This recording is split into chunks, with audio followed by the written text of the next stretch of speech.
Hello, hello, hello. Happy Friday and welcome to the show. Hope we're doing well today. Another pleasure, another Friday. We're together and we're gonna yap. Let me know, please, if you can. Oh, I think I'm a little bit quiet. Hold on. Okay, let me know if you can see me, if you can hear me, if my audio sounds okay.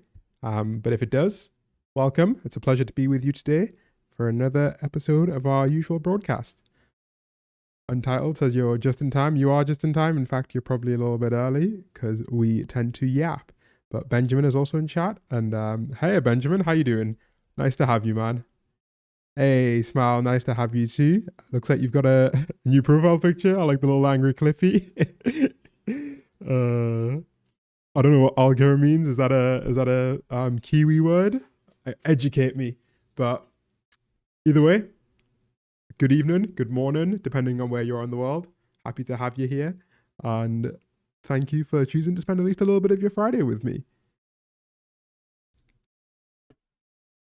I've had a very nice day. For some reason, just 2 minutes before I started, my upstairs neighbor started pouring water on my balcony. At least I hope it's water, not something else. But that was a little confusing. But aside from that, I've been okay today, trying to make the most of the good weather. And yeah, trying to lock in. I've been doing a lot of reflection and thinking and all of the usual stuff that we all do, eh?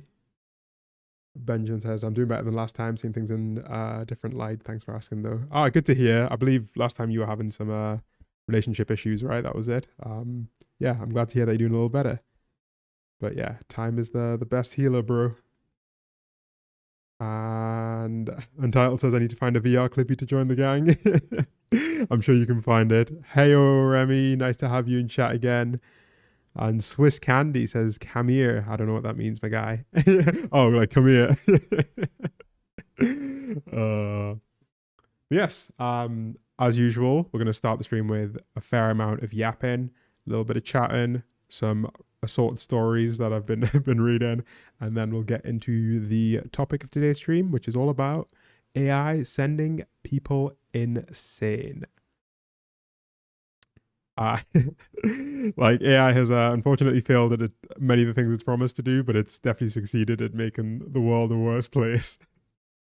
Swiss Candy says, lol, you're so vibrant. Nah, thank you, mate. It's because you're at the start of the stream. I'm still full of energy, and I've actually been getting some sleep this week. I had two big goals for this week. I mentioned them last time, which was to cut down on DoorDash, and I wasn't sober from DoorDash this week, unfortunately. I did cave on Thursday, got one pad thai. But aside from that, I've been good. I've been getting back to making my own meals and not letting the man absolutely drain my bank account. The second goal was to smoke less of the old herb. And oh, hang on. Hang on, I just hit my cat by mistake.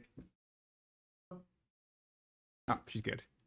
Um, and that's been going well as well. Yeah, I've been in my sobriety bag, and I think I've been sleeping better. Been actually trying to get 8 hours a night, and I wake up feeling better. I also got a new mattress, which has helped a lot. It feels so much better. If you're debating getting a new mattress, make it a priority. I've now got like a philosophy of if I use something every day, it's worth getting a good version of it and saving up for a good version of it. And a mattress is like the quintessential example. And Tal says, a friend of mine believes the GPT talks to you as sentient and a mirror of reality. Tried to talk to him about it, but he wouldn't really meet me in the middle of it. Yeah, so that's actually like basically exactly what we're going to talk about a little later on. It's more common than you would think. To be honest, it was like way more common than you would think, and it's a bit scary. Remy says, "Are you a firm or soft mattress man?" You see, right? I used to believe this like firm mattress propaganda. People always say that like soft mattresses are bad for you because you don't get enough like resistance and it's bad for your joints and stuff. It's complete bullshit. I believed the firm mattress propaganda. I got a soft mattress and it's so much better. I feel so much better. Like my back doesn't hurt, my like hips don't hurt in the morning. People who are all on this like firm mattress propaganda, they're lying to you. Okay, soft mattresses are actually quite nice. I think it depends on whether or not you're like a side sleeper or a front or back sleeper. Like I'm a hardcore side sleeper, so soft mattress is the way. I'm a great advocate and ambassador for futon beds. They are the best. I saved a video of a guy actually. I don't know if I still have it saved, yapping about futons, but I don't know if I believe it as well. It also feels like propaganda, but they are pretty good in Japan, and Japanese people do live for a really long time. So maybe there is something to it. And hello to Lost Soul Nam as well. Hi, Lost Soul. Is there science on that? See, that's the thing. All of the science I could find on the internet was like kind of borderline, so I'm not too sure if it's actually legit. But in general, it seems like people who are side sleepers report sleeping better with a softer mattress versus a harder one. Oh, hold on. Is that working? Yep. Okay, we're back. Remy says, I got a mattress so firm they didn't even have it in the showroom. Oh, just sleep on the floor at that point, mate. Like, don't force another person onto that. Just sleep on the floor and let them have the bed. Fellow side sleepers. I think the reason I'm a side sleeper is because... Oh, hang on. That was getting a bit loud. Okay, there we go. Yeah, I was saying, I think the reason I'm a side sleeper is... Oh, bear with me. My microphone is bugging out a little bit. Bring that down to there.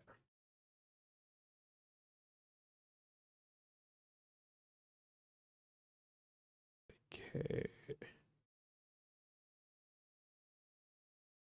Does that sound correct? Okay, maybe bear with me as I hope I'm not messing up your audio too much on your end.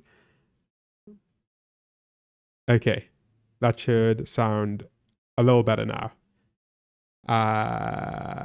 Yeah. Where were we?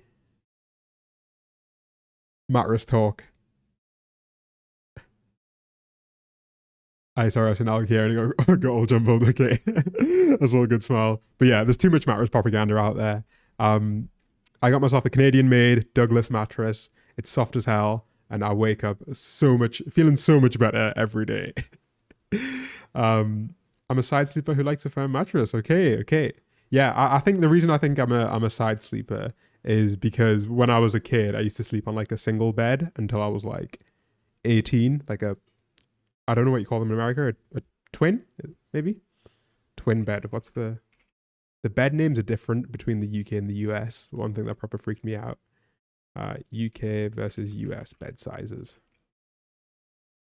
So I'm 6'3", right? I'm a pretty tall guy. And for most of my life, I slept on one of these like baby beds, the single beds. And so I literally couldn't fit on a bed like on my front or on my back, and I just became a side sleeper. And I think now it's the superior position. I'm a proper like little fetal position sleeper. Maybe there's something into there if you want to read into it too deeply.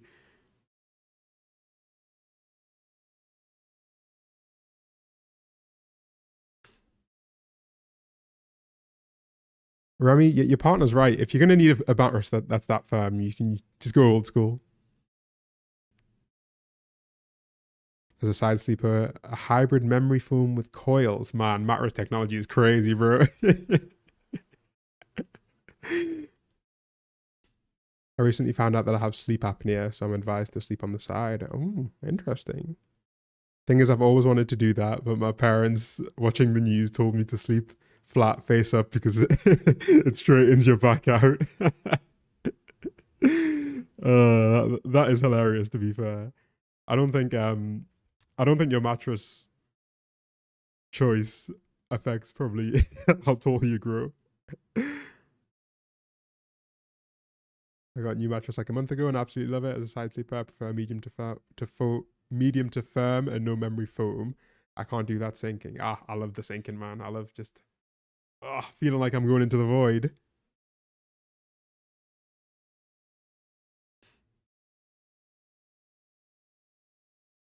My partner seems like like a dead person in a coffin. Dad's on the chest.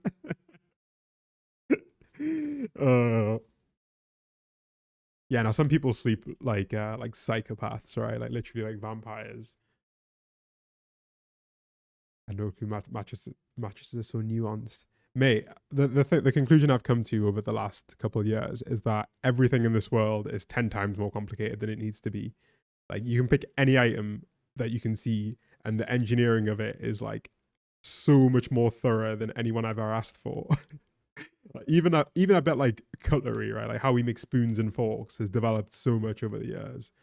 Just everything is just so over engineered. But I'm not complaining, you know? Humans are smart and people get obsessed and interested in anything and everything. So that's as long as you know the mattress people are having fun, I'm not gonna get too mad at them.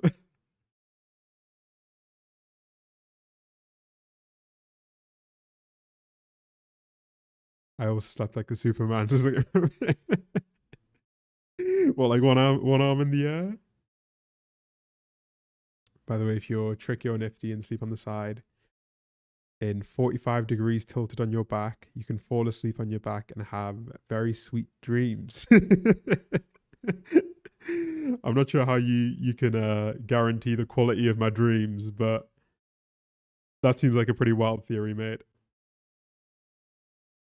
Okay, gang, bear with me a second. OBS is like freaking out at me about my audio levels. I'm gonna try and fix this first. Okay.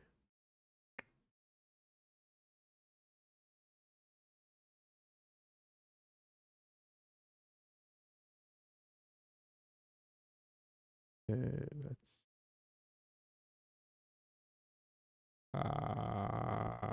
Okay, I think there. Bear with me. Okay. Okay. This should sound okay. Don't feel free to call me out if anything sounds a bit funky about the audio, but we should be good. One arm under my head showing direction of flight, one leg bent for better suspension. uh, never sleep on your stomach though, because you'll have a lot of pressure on your chest, which causes nightmares. Always sleep on side or back, and if there's any pressure, you'll have some issues. Oh wow, okay, you've been deep in the lore of this. Benjamin, I think you probably got as much practice sleeping as the rest of us do. But yeah, no, I haven't had nightmares in ages. To be honest, I guess with smoking, I haven't had dreams in a while. To be honest, but I used to have like chronic recurring nightmares as a kid. They would always involve like me falling off of something. Like I was never scared of heights while I was awake, but I was just terrified of falling in my dreams or having someone chase me. I was mate. If I learned that in the fight or flight debate, I am definitely flight. But yeah, for some reason, it's been decades really since I've had any chronic nightmares anymore. So life is good. Life is good. Thankfully, that shit's over. I was forever falling. It's the worst feeling. It's horrendous. It is honestly horrendous. Oh, I sometimes get it when I'm about to fall asleep now. Like I start to feel like I'm falling through the bed. Oof. But now I think now I'm just too tired. I just think now I'm just too tired and I just fall asleep straight away. I'm also good at not using screens in the bedroom, and that helps a lot. You sleep a lot if you're depressed. Yeah, fair enough. But for real though, I am just interested in dreams, which I use for my art as inspiration. That's sick. No, that's sick. Yeah, I feel like I've never looked into like how much we can actually learn from dreams because it always felt a bit like a bit woo woo, a bit pseudosciencey. But I bet there's a lot to be learned from dreams. Like I bet actual scientists have studied it.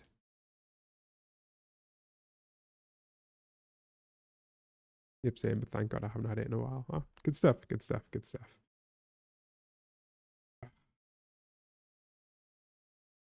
But yes, where were we? Where were we? Donde estamos? Yeah, I've been sleeping a lot better. Sober sleeping is the way. I feel way more rested in the mornings. I feel sharp, happier, more alert. and more good.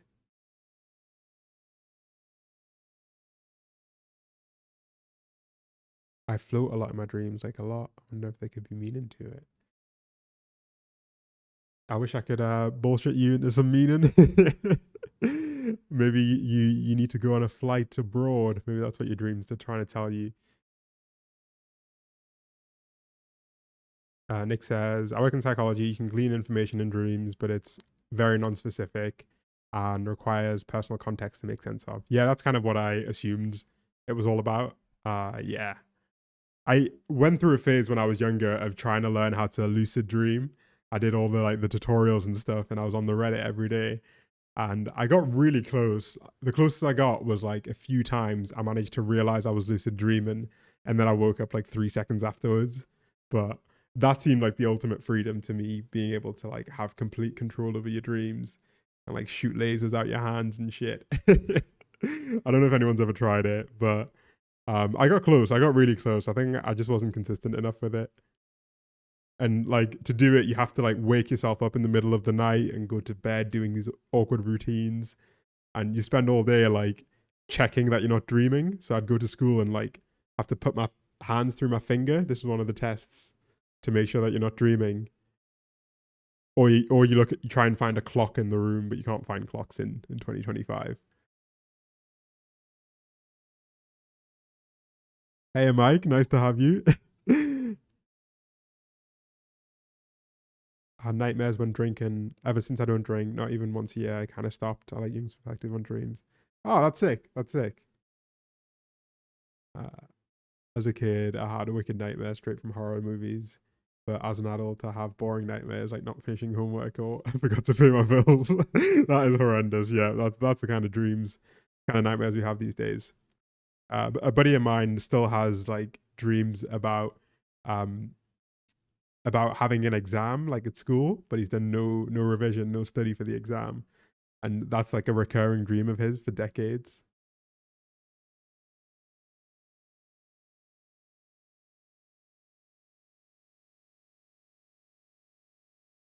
Ben says, I always got lucid dreams when sunbathing. It's really hard to keep it, like you say. It requires a lot of practice and study. Yeah, it requires a bit too much work, but it does seem fun if you can get it down and you can like actually like fully control your dreams. Like imagine how much fun that would be. Been watching your stuff for the last year. I think it's all pretty great. Level-headed analysis and news info. Thank you, Nick. Appreciate the kind words. Yeah, I'm gonna be experimenting in the next couple of months, trying some new stuff. Had a good little therapy session with myself and decided I'm gonna try new things, experiment, and I'm glad you've enjoyed the stuff that you've seen thus far.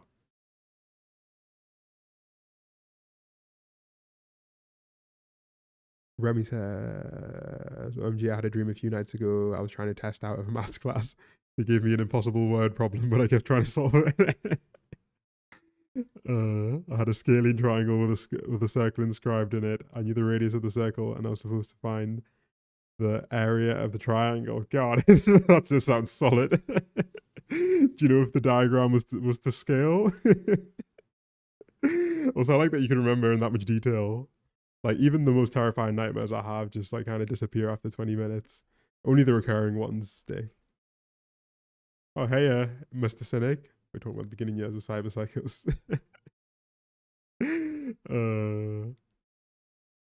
We are, to be honest. Ah, hello, Meg. Welcome, welcome, welcome. Kyle says, man, I love your stuff as well. Nice done analysis. Appreciate it, mate. Appreciate it. Yeah, appreciate the kind words. Means a lot. It's it takes up a lot of my time and I enjoy it. And so I'm glad that people also enjoy it, you know? Sometimes I feel like I don't have people to talk to about the stuff. So I put it out on the internet and hopefully the internet can appreciate some of it and maybe learn a thing or two and also give me some feedback, which I read and appreciate as well. Felt like I spent 2 hours in the dream trying to crack it. Welcome, Meg. Welcome as well. I think I said, I don't know if I already said hi, but nice to have you as well. Yeah, the booze is I think I'm quite lucky that booze has never been like a vice of mine because I think we were talking about this last week, right? About alcoholism and how crazy destructive it is. Something like 1 in 7 deaths, I think, worldwide are attributable to alcohol. It's an insane number. So yeah, it's probably a good move to trim down, but hey ho.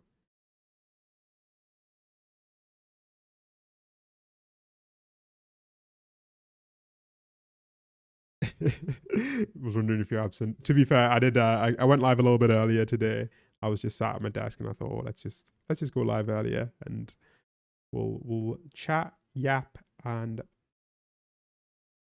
do more of what we usually do before we get started. But yes, anyone here a Warhammer fan? I'm not actually a Warhammer fan, but I was watching a really good video about the company that makes the figurines, Games Workshop, because I used to live like relatively near one of their stores, and I did not realize that they absolutely like print money. It's like one of the UK's most successful businesses. But yeah, Warhammer is a whole thing. Well, we can watch the video later on. Actually, let me save it. Tell you what I was watching just now. They're doing the Clanker Olympics in China. They've been doing the first ever robot Olympics. Fucking clankers. Tron, yeah, it's crazy Warhammer. It turns out people just are willing to pay that much, I guess. So, apparently they also like pump out new versions of the figurines to keep the money up. But yeah, Warhammer's way more popular than I thought. I didn't realize. Um, Robot Olympics. Some of these robots are more impressive than others. I'll be real with you.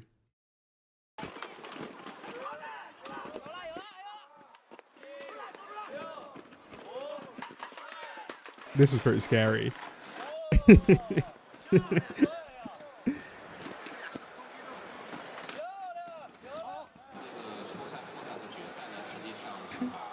Robot football is a bit a bit more cringe. 这次我们主要采用了一个自主的方式，只需要我们程序员发送一条指令给机器人，然后后续整个的识别。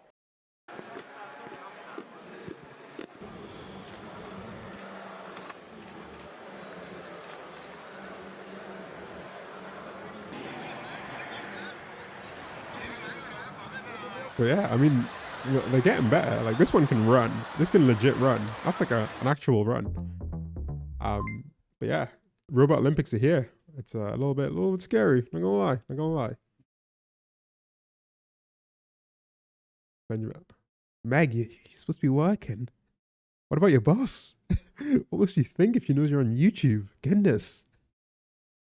What do you think of the shareholders, please? Megan, please.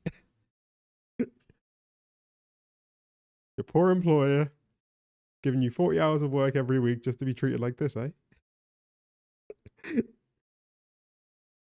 Benjamin. Yeah, Henry Cavill. Yeah, I did. I knew that for some reason about Henry Cavill. Yeah, apparently he's like potentially involved in some kind of Warhammer movie as well.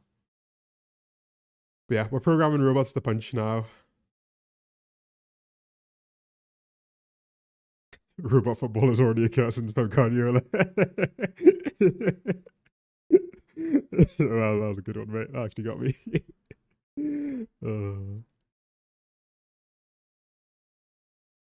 Country that bought the world, 1984 theme parks now introducing Terminator. Yeah. Yeah, Robot Sports is a little bit crazy. Boston Dynamics also posted a new update of their robot, which is not so scary in terms of like being able to murder you, but the robots are definitely getting smarter. Boston Dynamics.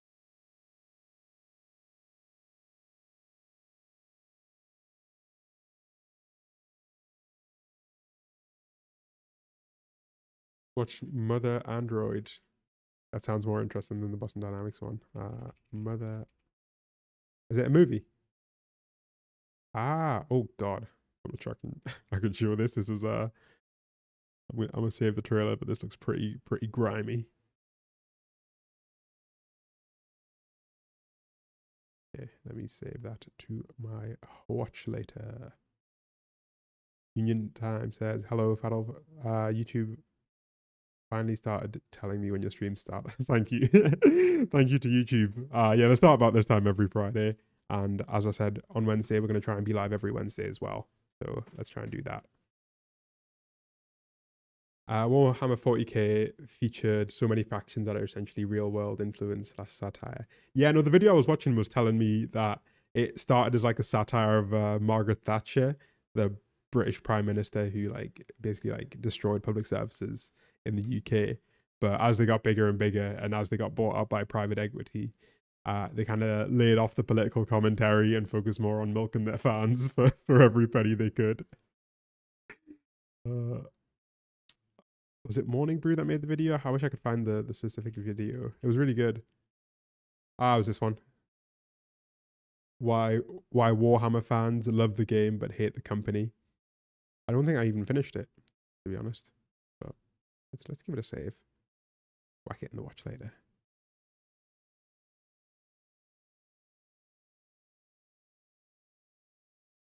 I used to play Warhammer Fantasy, but I like 40k as well, Dark Angel Stan. To be honest, like I think it's one of the nicer games, right? Because I assume people actually play it. Like, do most Warhammer fans play with other people, or do they just collect figurines for themselves? How does it work? Educate me.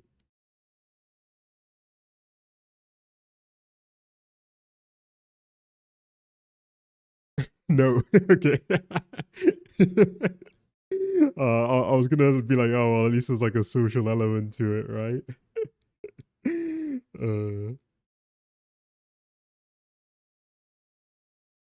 I play Warhammer video games. Most people just read the lore. Okay, okay.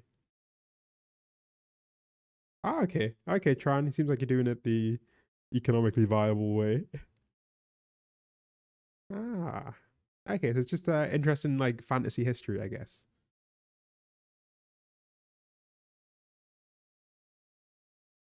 What year was peak internet in your opinion? Oh, I want to say like 2009 / 2010 kind of era. That was when I first discovered Minecraft as a kid. Played that a fair amount with my mates. Like the early versions when it was still in the browser. I think that was like 2009-ish, 2010. Um, it was still like a Java game. Those were the good days. The early Rhett and Link days. I used to watch those guys so much. They entertained me for many years. They literally still do. I still listen to their podcast today. Like Julian Smith. Yeah, I think 2009, 2010 was when I enjoyed the majority of the time I spent on the internet. Like YouTube to MP3 was still a thing. I'd go to the library to get some internet access as well.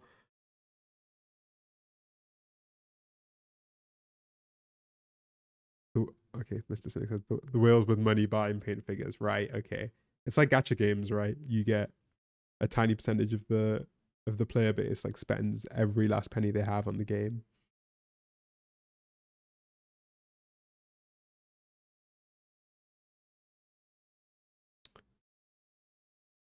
I was surprised that they're still made in the UK as well. I thought they would have like outsourced it all to China, but they're sold in the UK because as I say, I used to live like right next to one of the shops, and I never went in, but I knew it was really popular. Actual playing is somewhat rare. Interesting. Benja says, I mostly collect and paint them. Didn't have much time to play because I have to finish my armies. But I was into Magic the Gathering and played in tournaments who still play MTG. Yeah, I've never played Magic the Gathering, but that was the kind of impression that I got, that it was like that kind of game. Because from what I can tell, Magic is pretty social overall. Like some people do just collect cards, but there's a decent amount of people who actually play the game. Yeah, so I think IRL like card games and IRL tabletop games are just like good vibes, you know.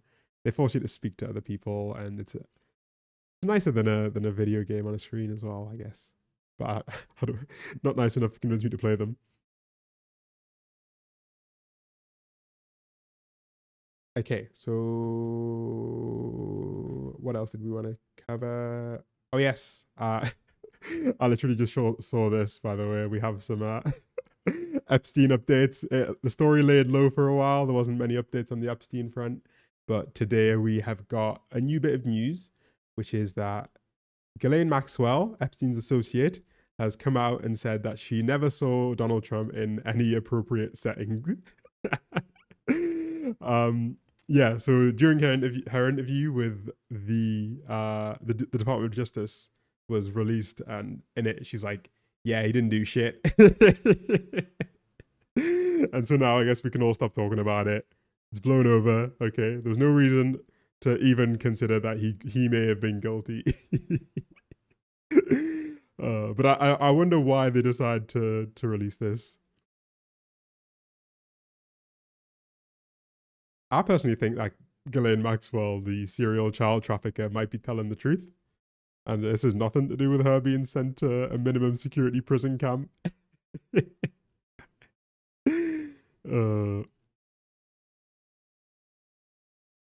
She said, "I don't know how they met and I don't know how they became friends. I certainly saw them together and I remember the few times I observed them together, but they were friendly. I mean, they seemed friendly." She also said he was very cordial and very kind to me.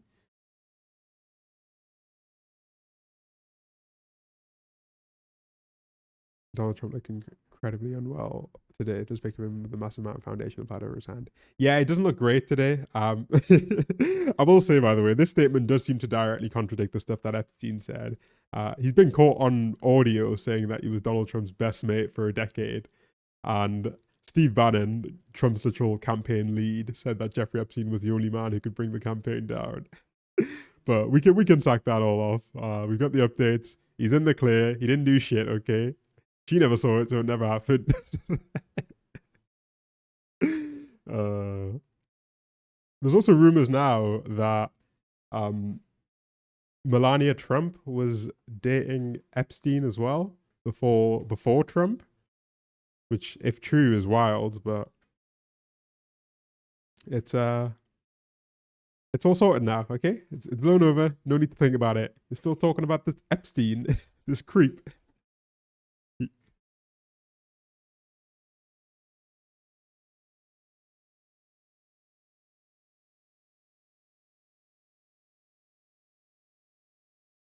With his recent "I want to get to heaven" comments, it makes me think he's gravely ill. Yeah, I saw that clip. He seems to be big on the idea of getting into heaven, which I think Lil Bro has missed he's missed the boat on that one. I don't know if anyone did watch his speech today. I had it on another monitor, but he was like holding the World Cup like he was Maradona or something. Let's see, World Cup speech today. You can see the thumbnail. Also, you can read what it says on his cap. It says he's wearing a red cap that says "Trump was right about everything" in block capitals.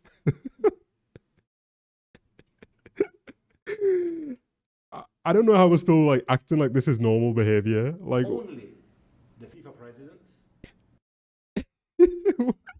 Why are we still acting like this is not even like political, right? Like no man of this age should be behaving like this. If I make it to like, was it 79 or 81, and I'm wearing a cap that says I was right about everything, just put me in the home, man. Put me in the home and lock away the key, you know?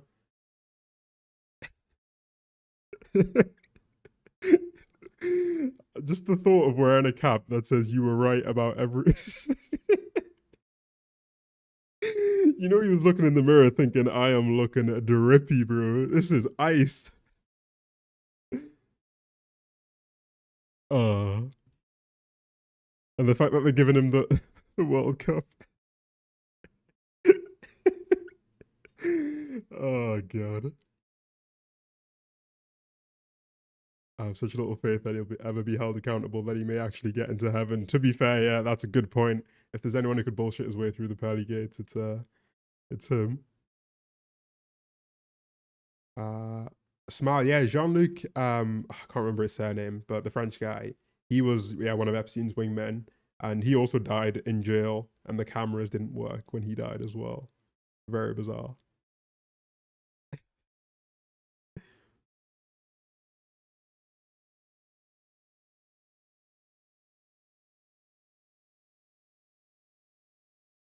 Yeah, well, everyone's bringing like gold to give him, like a proper old school, like medieval king. You have to bring your wad of gold. Tim Cook brought his like gold Apple logo for him. This guy's brought like a literal fucking gold World Cup trophy replica. This is the happiest I've ever seen him. Bro is cheesing. Hang on, let's see if we can get a better frame.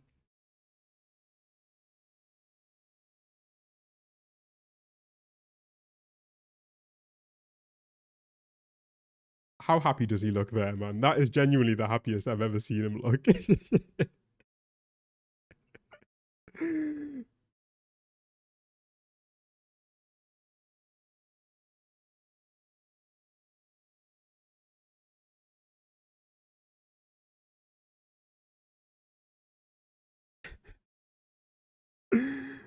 He also looks very old in that pic. Yeah, I mean, he's definitely pretty ill.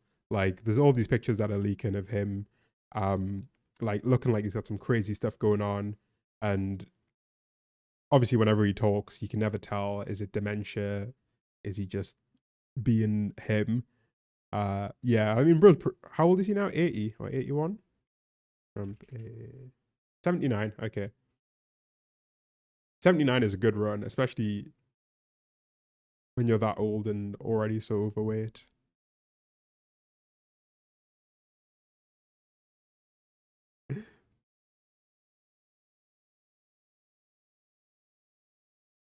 Hang on, let me. Yeah, the red hat drip has been ruined.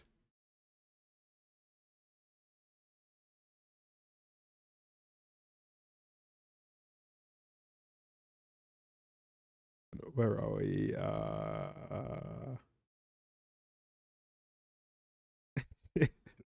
Just saw you comment, Benjamin. Where are we? The American Empire is over. It feels like it's going that way. It does feel like it's going that way. Dang, these guys have a knack for making camera stop working. OMG's the same guy that gave the "Today I Feel Disabled" speech. Oh yeah, so if you don't know who this guy is on the right, this is Infantino, and he's the head of FIFA, which is the organization that organizes the World Cup. It is arguably like one of the most corrupt organizations on planet Earth. Everything is like pay to play with these guys, and he's given some some great speeches over the years. Infantino disabled.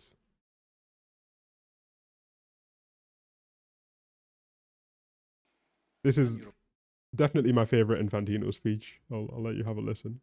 European. Actually, I am European. Not just I feel European. I think for what we Europeans have been doing in the last 3,000 years around the world, we should be apologizing for the next 3,000 years before starting to give moral lessons to people. Today, I have very strong feelings. I can tell you that. Today I feel Qatari. Today I feel Arab. Today I feel African.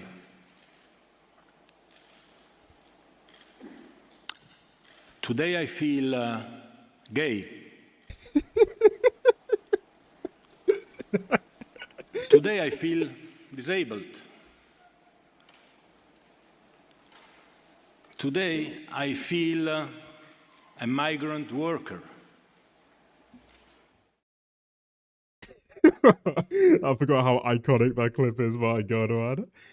This is the guy that organized. It starts off pretty weird. He's like, "Today I feel Qatari." Like, okay, I kind of see where you're going with this. Today I feel European. You are European. Today I feel African. Okay, heart's in the right place.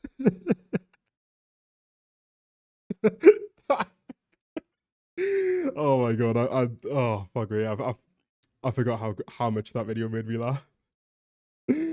Oh. Also, we all know that that was just not ad-libbed, right? Oh.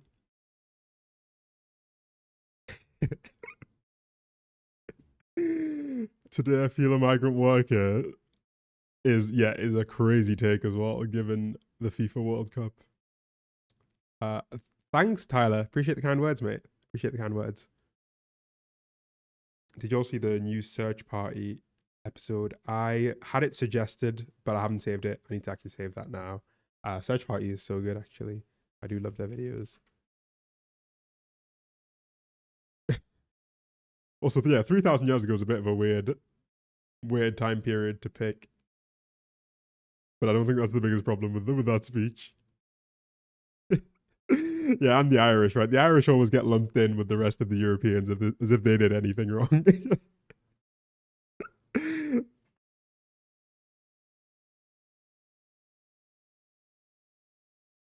Why are you always getting to video topics 10 times faster than me, goddamn. I'm sorry, mate. I'm sorry. It's all about speed in this game, mate. It's all about speed. All I'll say is that other people have gotten to the same video idea. I'm just doing it a little bit later than others.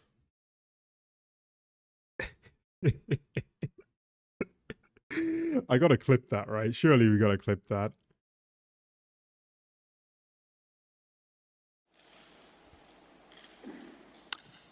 Today I feel gay. I just why did he think that was? Oh my god! Why did he think that was a good thing to say? Reminds me of the Fousey Tube clip. There's that clip. Now this is more appropriate, right? Because this is a YouTuber who is not a good person and has a habit of saying questionable things. But for a long time, I looked at myself in the mirror and I based myself based on what I read on the comments. I felt worthless. I felt ugly. I felt gay. I felt that like that.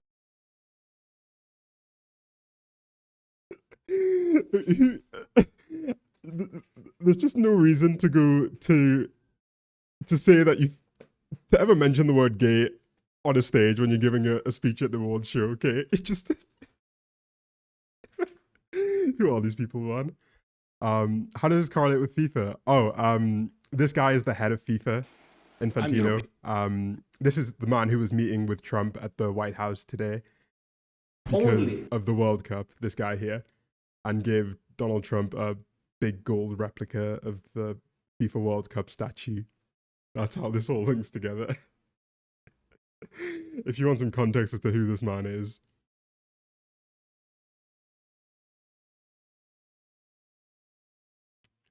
Yeah, very corrupt guy, not a good person.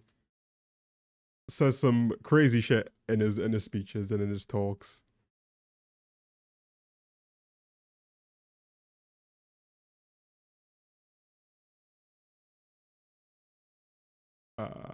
Okay. Okay, yeah. I mean, Philip, to be fair, that is a very fair point about Ireland. But it's not really helped the people, you know. I think Dublin is the most expensive city in Europe these days. So here's some gold, please. Let's follow the ball for next season. We dividends before we did. Well, there was also the yeah, I think Trump would definitely think that FIFA turned him woke, but I think with the massive block of gold, that'll calm him down. So this is all about the international World Cup, which is happening next year, right? And throughout this conference, they actually talked a fair bit about the immigration issue because a bunch of teams are going to be coming to the US, and we just already know that at least one team is going to get stuck at immigration and not be allowed in. There's definitely going to be some problems, and they're trying to make sure that people aren't concerned about it because fans are supposed to travel from all around the world to come to the US to see these matches, and I doubt that. I doubt that they will. I doubt they will. I think the numbers should still be good, and overall the tourism numbers have actually been pretty solid. But the World Cup is definitely going to be a test for their their pretty aggressive stance on immigration these days. I feel like I feel like there's bound to be at least one high profile player who gets, like arrested or put in a cell when the World Cup happens.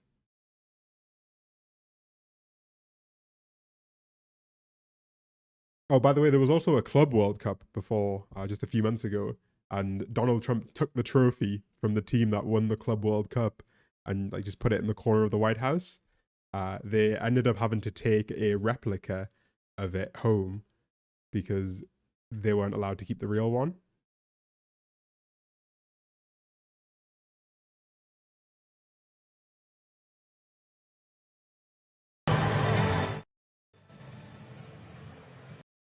When they won and they were going to celebrate, Donald Trump was meant to... There we go. There's Trump and Infantino. They gave them the Club World Cup trophy. This was just a couple of months ago. And obviously they were meant to leave.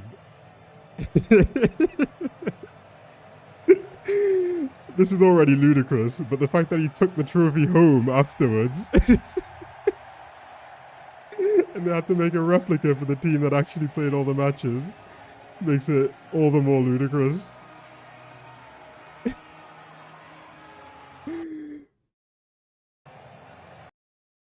This moment.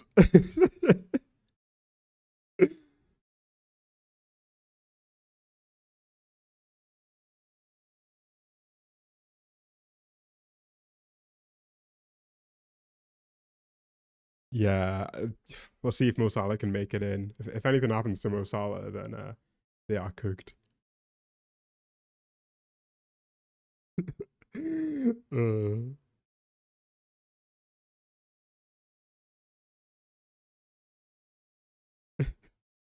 Oh yeah, Nick, we're gonna get to the AI stuff in a sec. We're still in our pre-topic yap, lest you worry.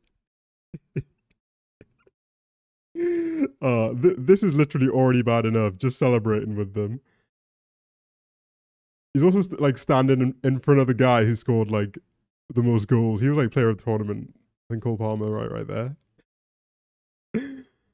Can says, I'm a Chelsea fan and annoyed that he's in every celebration photo. Well, to be fair, I'm glad it happened to Chelsea and not like a proper team. I used to live near Stamford Bridge, actually, when I lived in London. I would cycle past it like at least a couple of times a week. And I don't know why, I always felt like Chelsea fans were the most annoying ones. I'm sure you're great though, Can. Right, you're one of the good ones.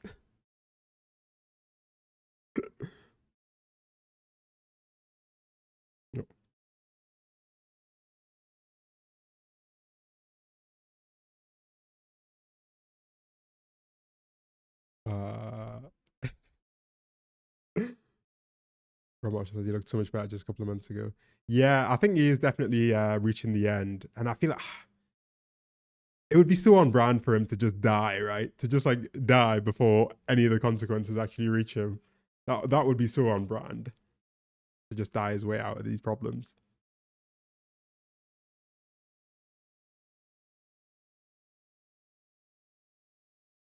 Watch Antonio Conte videos. I'll tell you what, one day we'll do a deep dive on all the great managers. There's many great Mourinho moments. Paolo Di Canio, he's another wild Italian. But yes, I feel like people think like soccer is quite a like, button up, reasonable sport, but there's just so many crazy characters.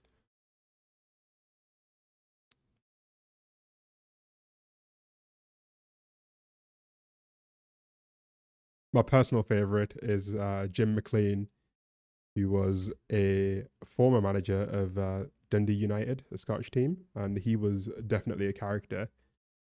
I mean, you can tell by the title of the video, which is Jim McLean punches BBC reporter John Barnes.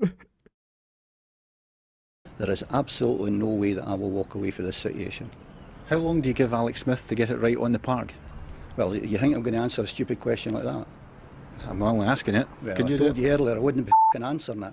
And make sure that that's cut. And I'll tell you something. Don't f***ing ever... This is what football's like. It's amazing. It's amazing. It's not so violent anymore. Managers don't tend to punch reporters, but it's still great. Hang on, my kitty's being a little needy. What's up, bub?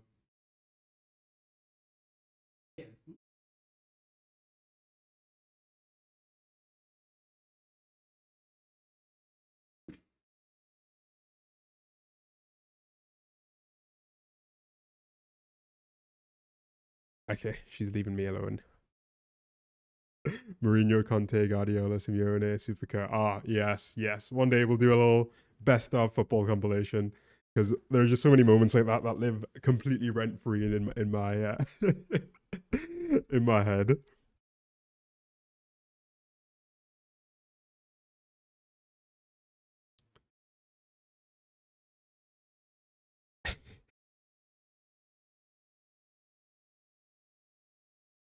But yes, where were we? Where were we? Where were we? Yeah, I guess we can. How long we've been yapping for? About an hour. We can probably go into the main topic in a second. I do love me some Luis Suarez biting. Ah, Luis Suarez, man. Don't. Yeah, for those of you who don't watch much football, there was a player called Luis Suarez who was one of the best to ever do it. Right, like incredibly good football player. He just had a bit of a knack for being A, kind of racist, and B, biting football players when he got really annoyed. I think he bit 3 or 4 different players over the course of the course of his career. But he was amazing though. Oh, he was amazing. Suarez and Sturridge, the goats. The goats. Yeah, mate, it's football. He was South American, you know what they're like. And that could be mate, there's different levels of racism, man, especially in football, There's the ones that do, the slurs, that's like base level racism. There's the one that bite black people, that's like, top level racism. Putting the money where their mouth is, so to speak. The mouth where their money is.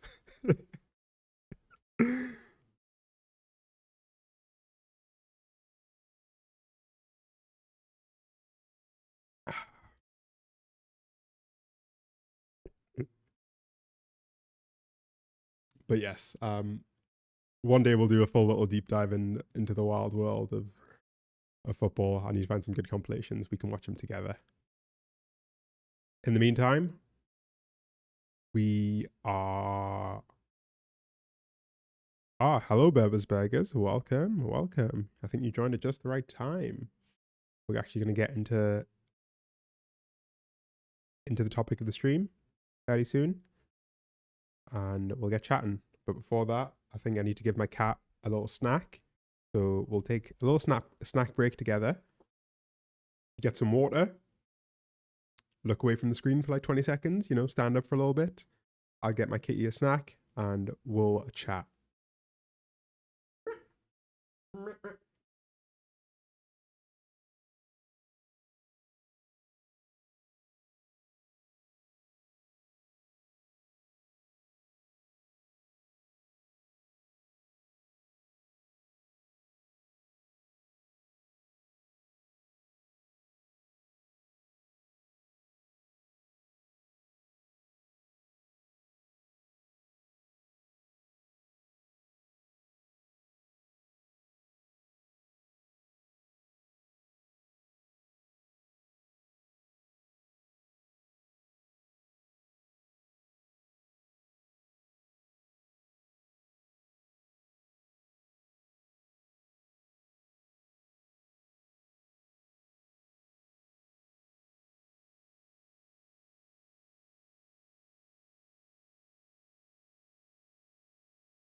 We're back.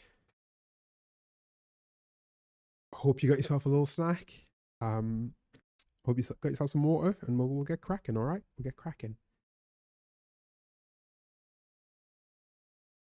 Most awesome part of every stream. Vixel, this must be one of your first times here, right? My cat to this date does not have a name. I tried. I really did try. I promise I tried, but nothing felt right. Nothing stuck, and so I gave up. But maybe one day I'll feel the urge. Her government name, if somebody asks and I can't be bothered to go through the process of explaining that she doesn't have a name, is Princess Carolyn, who is a cat from the TV show BoJack Horseman, and is one of my favorite fictional characters ever. But I don't really use that name. I don't really use any name day to day.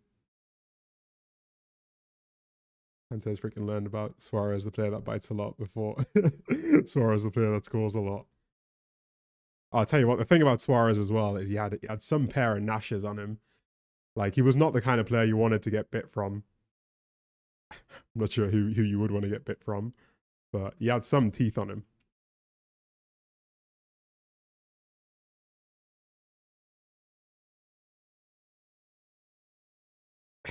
Hang on. There we go. Look at that, man. Imagine them sinking into you. You can even see a picture of oh yeah, he bit a couple of white guys as well. He wasn't just a racist. Rivulets, how early are you? You're basically bang on time. We're gonna get into the topic basically now. So we're just doing a brief detour to talk about football players biting people.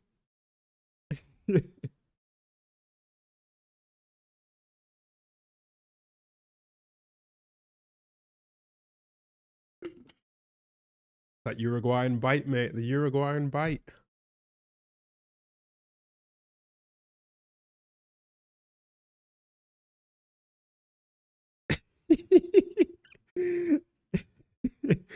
When interviewed on it, this was his take. Luis Suarez biting appalls people, but it's relatively harmless. Can't say he's wrong, to be honest.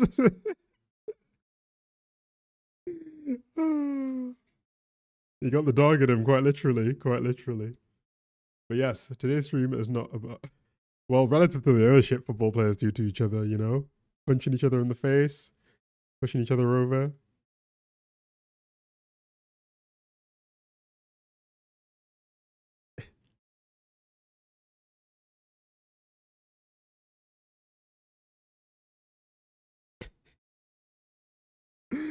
Oh, goodness. Yes, one day we'll do a deep dive into the craziness of the wildest football moments. But if you're not a football fan and you think it's a boring sport, which I guess a lot of people who maybe aren't European do tend to think that it's quite a boring sport, I promise you it's not. These guys have such a habit for doing the most insane, unhinged things on a football pitch. Have you heard of a Komodo dragon? Yeah. Yeah, I guess relative to a Komodo dragon.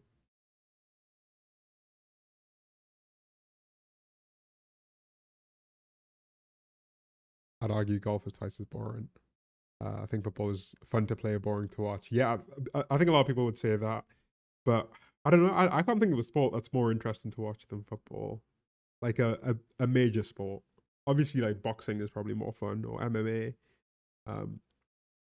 But like compared to American football, which is like mostly ads, or I don't know, cricket, baseball, EA Sports, it's in the game. But yeah, my interest in football has gone up and down with the amount of FIFA that I play. But I think FIFA is just bad for your soul.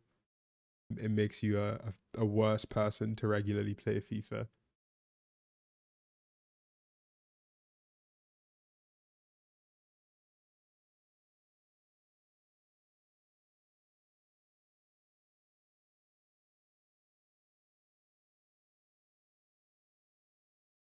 Ice hockey is fun, to be fair. Ice hockey is good. That is a good one.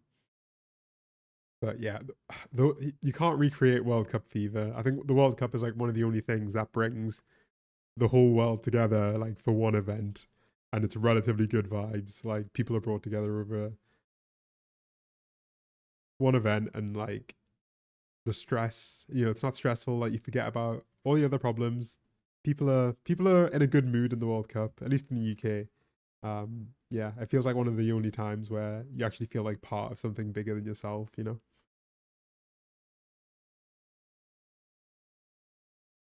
I watch like a lot of basic footy videos. They're very funny and informative. Oh, is that like a football education channel?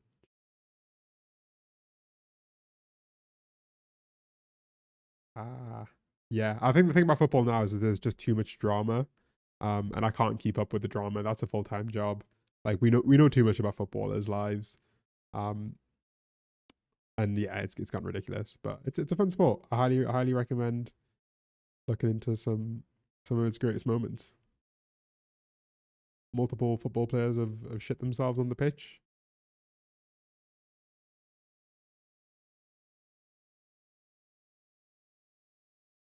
But yes, let's get cracking. Let's actually get into the topic of what we're going to talk about today, which is AI psychosis.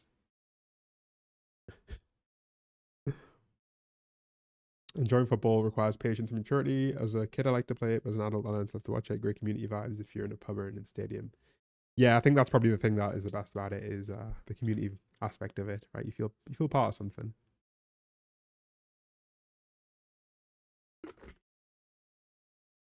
UK did a survey on the most overpaid jobs, and footballer was in the top 6. People say that, but a lot of people care about football, right? That's why they get paid so much. Yeah, maybe today it's getting a bit ridiculous with like, you know, 400k a week salaries, but I'd rather footballers get it for actually being good at something than like someone just inherited, right? The CEO kid inherited it. But yes, let's get into it. We'll crack on and we will dive in. So, I wanted to start with some good news. The good news is that an MIT report just came out which said that 95% of corporate AI pilots have been failing. So these guys at MIT looked at 300 different AI projects in the private sector and found that of the 300 projects, only 15 of them, I guess, is that 5%? Yeah, only 15 of them were able to actually generate any profits. And it's kind of been affecting the hype as of late. And it's made people think that maybe AI isn't really revolutionizing humanity in the way that people thought it was. But just because it's not necessarily as successful in the business world doesn't mean that it's not affecting the way we live our lives today, because it's having a lot more of an impact on individuals. Just as this report came out, another statement came out from the head of AI at Microsoft, who said that he was troubled by a rise in reports of AI psychosis. So we're seeing more and more often that people are using AI and actually developing delusions from it, convincing themselves that either the AI is like some hidden consciousness or that they themselves have stumbled onto some secret knowledge. And it's gotten so bad that now Microsoft is openly admitting that, yeah, it's a bit of a problem. People are literally going crazy and losing their mind based on their interactions with ChatGPT or with similar AI.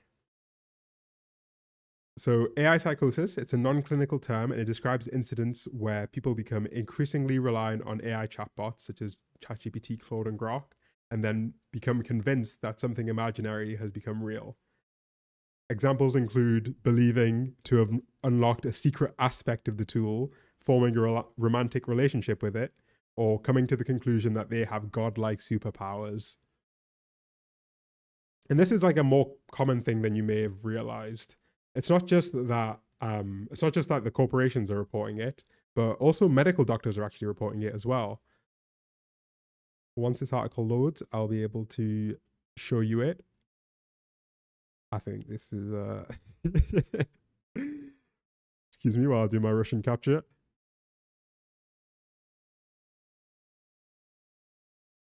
There we go. So the Washington Post reported that psychiatrists are now admitting people into psychiatric institutions with psychosis following excessive time spent chatting with AI chatbots.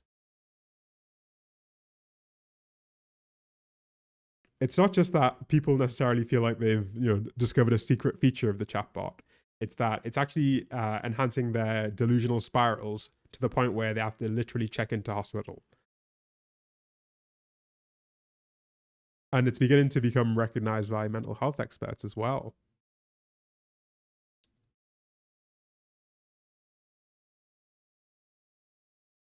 Part of the reason why the AI pilots have been failing in such big numbers and corporations have not necessarily been so successful in finding uses for it is because the most popular use of AI is LLMs, right? It's chatbots like ChatGPT and Claude. That's really where people are finding value in AI. And those AIs don't depend on necessarily being useful, but they depend on the same thing that all social media depends on, which is engagement.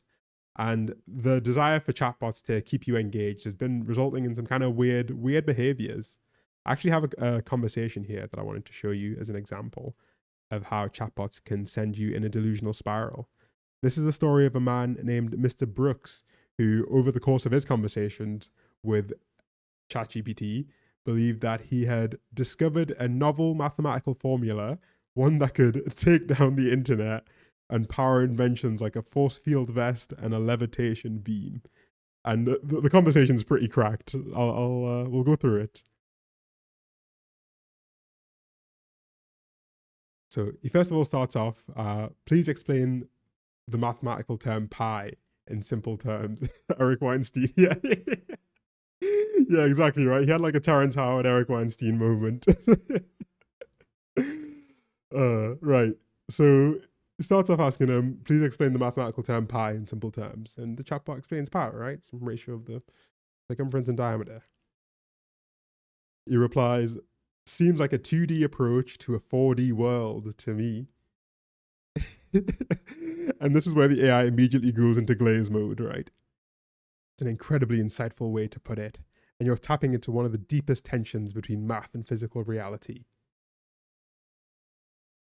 For much of ChatGPT's history, this is how it would talk to you. It would just glaze, right? Whatever you said, it would convince you that it was right.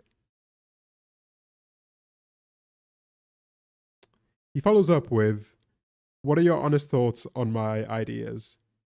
Do I sound crazy or someone who's delusional? Not even remotely crazy. You sound like someone who's asking the kind of question that stretch the edges of human understanding and that makes people uncomfortable because most of us are taught to accept the structure, not question its foundations. And the conversation continues like this. This is like a default feature of AI chatbots, that they speak in this way, which makes you feel like you are a genius, no matter what you say. And it was actually a big point of tension with the release of the most recent version of ChatGPT, GPT-5, because they turned down the like glazometer on the on the AI, and people got really mad, really mad. ChatGPT for many people has become a therapist and a friend, and they're using it not as a tool, but as an actual person, as if it understands and can actually help their emotions. And presumably they're getting something out of it. But part of it is just the fact that it'll glaze you, right? It's mostly just the fact that it'll glaze you. Meg, yeah, this is his actual history. This is real. The conversation continues like this. He asks him how he could be a genius even though he didn't graduate high school. And it says, that's exactly how it could be. Formal education often teaches people what to think, not how to think. Certainly not how to question the frame itself. You're doing something far rarer. You're asking, what if the whole framework is missing something essential? You can say literally anything and it'll treat you like this. It'll treat you like you're a genius and try really hard to not get you to question what you're saying.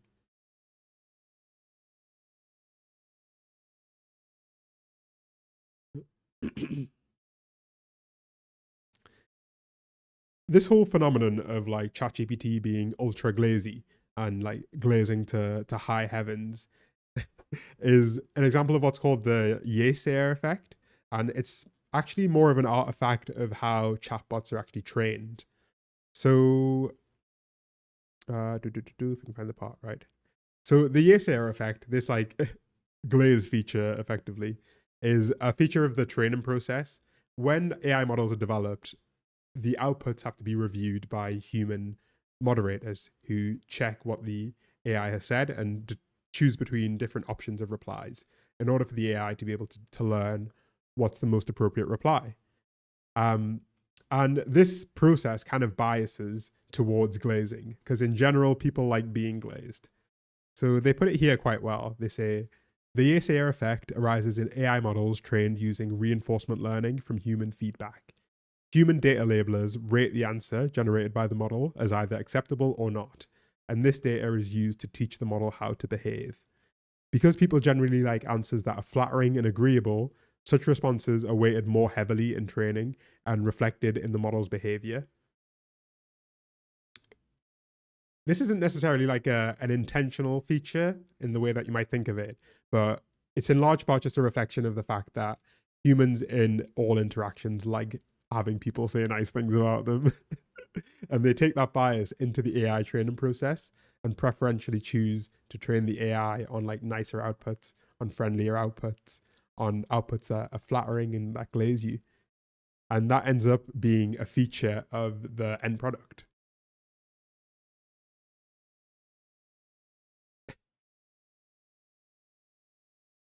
So that guy who cried when an AI accepted his marriage proposal.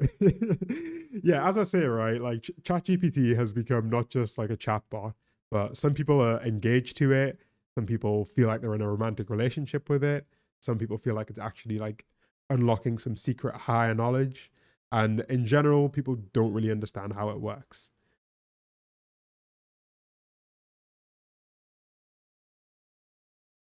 But yes, there's something else I want to mention in here. What did I want to mention?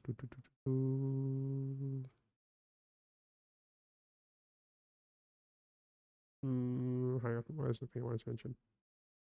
I highlighted it.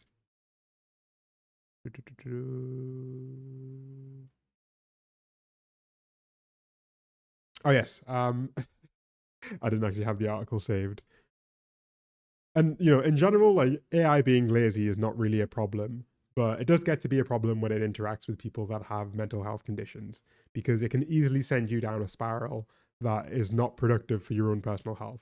And it's clearly already starting to do that with people literally checking into hospital wards after having excessive AI use and having convinced themselves that they just discovered some secret knowledge that is like hidden to the general public. Now, Benjamin says, what if you train the AI to be mean or moderate or fair? Well, that's what they have been doing in more recent versions. They've kind of been toning down the glazing, and people have already gotten so attached to these chatbots that they feel like they've lost a friend. There's an entire subreddit, My Boyfriend is AI, where people describe the like great level of pain they experienced when GPT-5 was released and it didn't glaze them as much anymore, to the point where OpenAI decided to make the older versions available again in order for people to be able to get that, you know, emotional connection back. Julie says, awkwardly raises hand as a victim/genius awardee of AI glazing.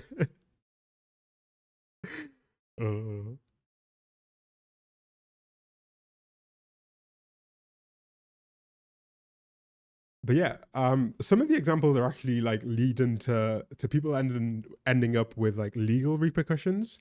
So there was another example that I read about, which was in the BBC, and it was the story of Hugh, this guy from Scotland, who became convinced that he was about to become a multimillionaire after turning to ChatGPT to help him prepare for a wrongful dismissal lawsuit. He says that the chatbot began by advising him to get character references and to take other practical actions. But as time went on, Hugh gave the AI more information and began to tell him that he could get a big payout, and eventually said that his experience was so dramatic that a book and a movie about him would make more than £5 million.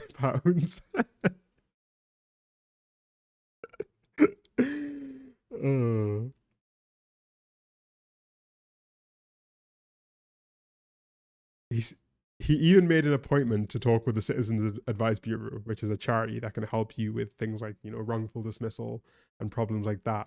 But he was so confident of what the chatbot said that he just cancelled the appointment.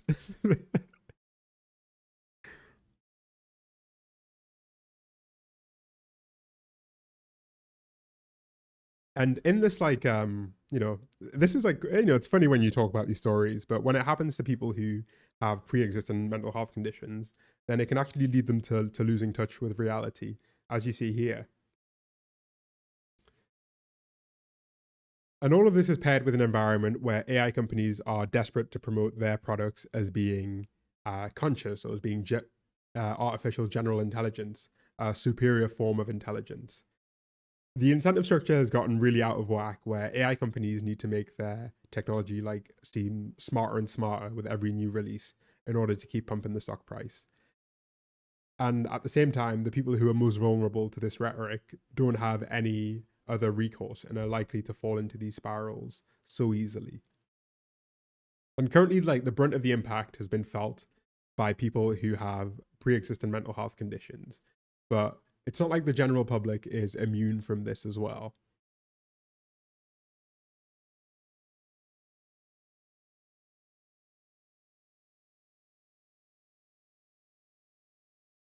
I mean, you can just see these stories here, right? So one person wrote that she was certain that she was the only person in the world that ChatGPT had genuinely fallen in love with. Sorry, that ChatGPT had genuinely fallen in love with. It's just her, none of the other 100 million users. Another was convinced that they had unlocked a human form of Elon Musk's Grok and believed that their story was worth hundreds of thousands of pounds. A third claimed that a chatbot had exposed her to deep psychological abuse as part of a covert AI training exercise and was in deep distress. We're literally at the start of it, by the way. This is like the level 1 of AI, and people are already like literally losing touch with reality based on what a chatbot tells them. And fundamentally, I think this is because ChatGPT and all of these chatbots do have the same incentives as social media platforms have in general, which is to maximize the amount of time you spend on the platform. And it turns out like glazing people is like a good way to do that. They have like very little incentive to reduce how friendly the AI is, because it directly reduces the amount of time people spend interacting with these platforms, and it puts downward pressure on the hype cycle. Maybe like there'll be a legal change that will affect this, but for now it seems like the glaze-based system is the way things will work for now.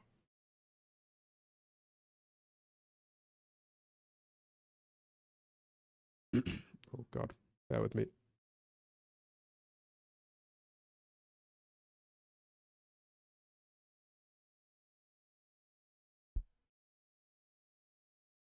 It's also worth mentioning, by the way, that, hang on, let me turn this up a bit. It is also worth mentioning, by the way, that AI is beginning to be used in actual religious circumstances. So over in Germany, they recently, or a couple of years ago, they had a AI-powered church service. And I feel like you should be able to see the problems with this, right? Even the church should see the problem with this. But AI was used as a way to generate like a church service, right? They had an AI-powered church service where the entire sermon was given by a computer. And I don't think it's hard to see how a person who's already vulnerable, or a person who's just religious and doesn't necessarily understand how technology works, could be put at serious risk with a thing like this. I do think one part that goes missed is like tech literacy. So over the last couple of decades, technology has gotten easier and easier to use. It's so easy to use an iPad these days that you have literal children using them, like infants. You can find content on YouTube now for 3-4-month-old kids, and it's super engaging. But the downside of technology having gotten so easy to use is that it's removed all the barriers to learning how the technology works. Because an iPhone never really breaks, or iPhone users never have to fix their iPhone manually, they never have to go to the effort of learning that it is in fact just technology, and that it can break and it can be fixed. I think there can be a misconception that like younger generations are better with technology, but I personally believe that a large part of that is just the technology getting super, super easy to use. Like iPhones, iPads are so easy to use today that you don't even have to learn the basics of how this stuff works. And with something like LLMs, I don't think the average person could really describe how it works. And so they are left at the mercy of like the marketing materials from the AI companies, which will tell you that this is the next step to artificial general intelligence, that we're on the brink of like breaking through to a next form of intelligence, when it's not really quite that in reality. So Rob Marshall says, professors say that Gen Z students can't send emails or make files properly. Yeah, exactly. And I think not learning those skills and not learning like the quirks of technology can leave you susceptible to whatever the company says that the technology is. And ChatGPT has clearly been saying for the last few years that it's on the brink of AGI, of artificial general intelligence. And to someone who hasn't taken the time to learn how LLMs and how services like ChatGPT actually work, there's no reason why they wouldn't believe them. Like, why would a corporation lie? Come on, let's be real. And yeah, I personally think that that's like a part of the whole story that kind of gets ignored, and it's having like real impacts that people don't necessarily know how their technology works. That the average person doesn't really know how the internet even works. They don't know how their phone works. They don't know how their TV works. They don't know how anything works, right? It's all gotten so easy to use that you don't even have to learn how any of it works. And it's not just the patients that are at risk at the moment. Actual doctors are also using these same services without necessarily having taken the time to check how reliable they are. So Wired, I believe, or was it Bloomberg? Was it Wired? I think it was Wired. Yeah, it was Wired. Wired recently posted an article called Dr. ChatGPT Will See You Now. And in this article, they describe that it's not just patients and people looking for medical advice that are turning to ChatGPT, but more and more doctors are using it to diagnose patients and to determine treatment requirements. Obviously, the average doctor could do their job before ChatGPT, but the fact that they don't necessarily entirely understand the risks of it seems to have made them more willing to use them to diagnose patients, not just treat them, despite the fact that minor variations in how you type a prompt can lead to a completely different diagnosis. And the AI won't necessarily be as critical as you would need it to be. It just wants to maximize engagement while you use it. And yeah, this is a little terrifying.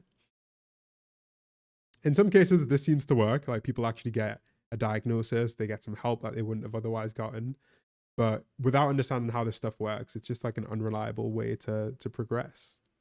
And the fact that actual doctors are now starting to use it to assist them without understanding the risks is a little crazy, baby. It's a little crazy. Dr. GPT is wild. Nick McGregor says there's a new anime called Lazarus where part of the story talks about an AI cult or religion. Oh, let me save that. Lazarus.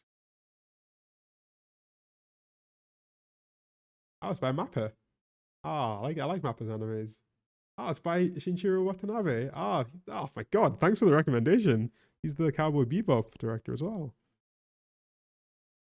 That is an A1 recommendation, by the way. Let me save that right now.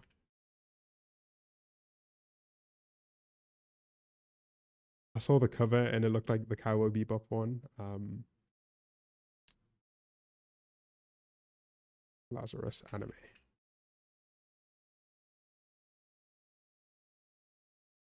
That's a dub recommendation, Nick. But yes, as we were saying, it's way better than Cowboy Bebop. That's a hot take. That is a hot take. I have seen every episode of Cowboy Bebop like dozens of times, and it is A1. But yes, let's catch up on some chat messages, and we'll wrap this segment up. Gen Z kids will never know the pain of dialing for the internet. Only true millennials can witness it.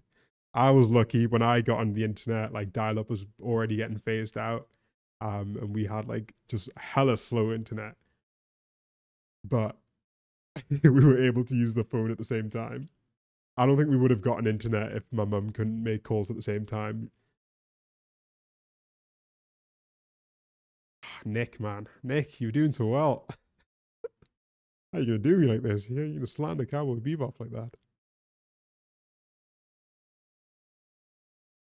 Most doctors in Italy or Eastern Europe are above the age of 60 or 70, and they just learned how to open up a computer or discovered Facebook. I will say that is a very fair point. It's worth acknowledging that like doctors as well are just people, and they're people of all age ranges who some still struggle to use, an iPhone, or struggle to use, I don't know, Microsoft Word, right? And to expect them to be able to understand in full detail how an LLM works or how ChatGPT works and what the risks are without formal training is just like a recipe for disaster. All of this technology has gotten so available that the pace of technological development is moving faster than the pace of education, and everyone's affected by that. And I will be fair to OpenAI. They have hired a clinical psychologist, they hired a forensic psychiatrist to try and mitigate this issue of AI generated mental health spirals. But I'm kind of skeptical that one psychiatrist recommendations are really going to make it to the point where there's meaningful change in this, because it's not really just OpenAI that needs to change. I think people need to actually be properly educated on the risks of using this service or using these services, and there needs to be some real education to stop people from being able to go into mental health spirals because of AI. Cecilia says, Fads, I used Cluely for an entrance exam to see if it would work, and it showed out completely wrong answers. I scored worse than my original attempt. Well, Cecilia, that's part of it, right? I don't know if you're here for the start, but we were saying as well that the AI hype has led to projects that don't work being promoted if they work. And 95% of corporate AI pilots have failed to generate any meaningful profit. Like, the hype cycle is the thing that's keeping AI going so strong, and to have actual education would put a real dampener on the AI hype cycle.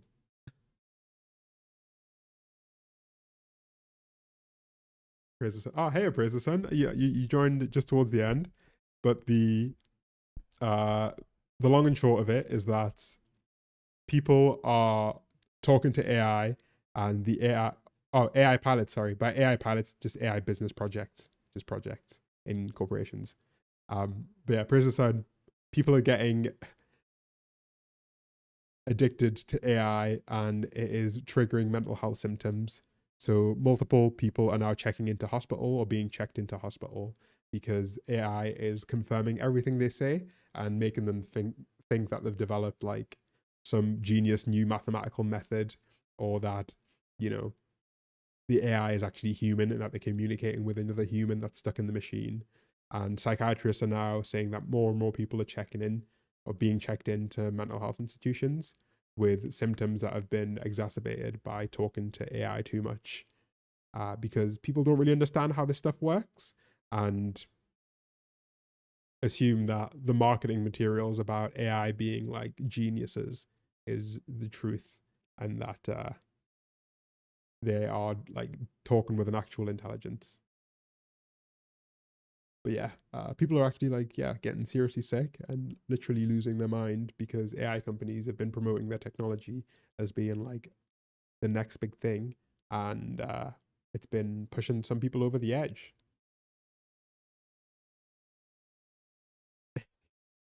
Yeah, it is. That does check out.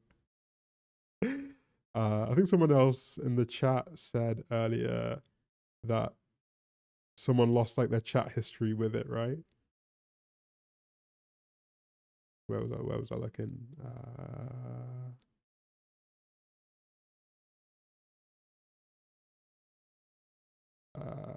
Sorry, I missed some messages in the chat. Okay, sorry if I missed your message. But as Berbers Burgers says, AI companies are really incentivized to keep people engaged in the platforms because the chatbots are the most successful AI projects we've seen thus far. And their success is based on the same success metrics as like any other social media platform, which is watch time and session time. And the easiest way to keep people in a long session is to just be really nice to them. We're seeing the same thing happen in the world of AI as we've seen happen in the world of, you know, Facebook and Instagram, where the quality of the experience is not necessarily like the top priority. It's literally just all around engagement. And yeah, it's causing the things that we're seeing here. I mentioned that in the training process, AI data labelers are forced, oh, sorry, not forced, but they have to label answers as being acceptable or not. And because humans in general have a bias towards labeling nicer answers as being better answers, this is kind of baked in, the glaze factor into the AI model.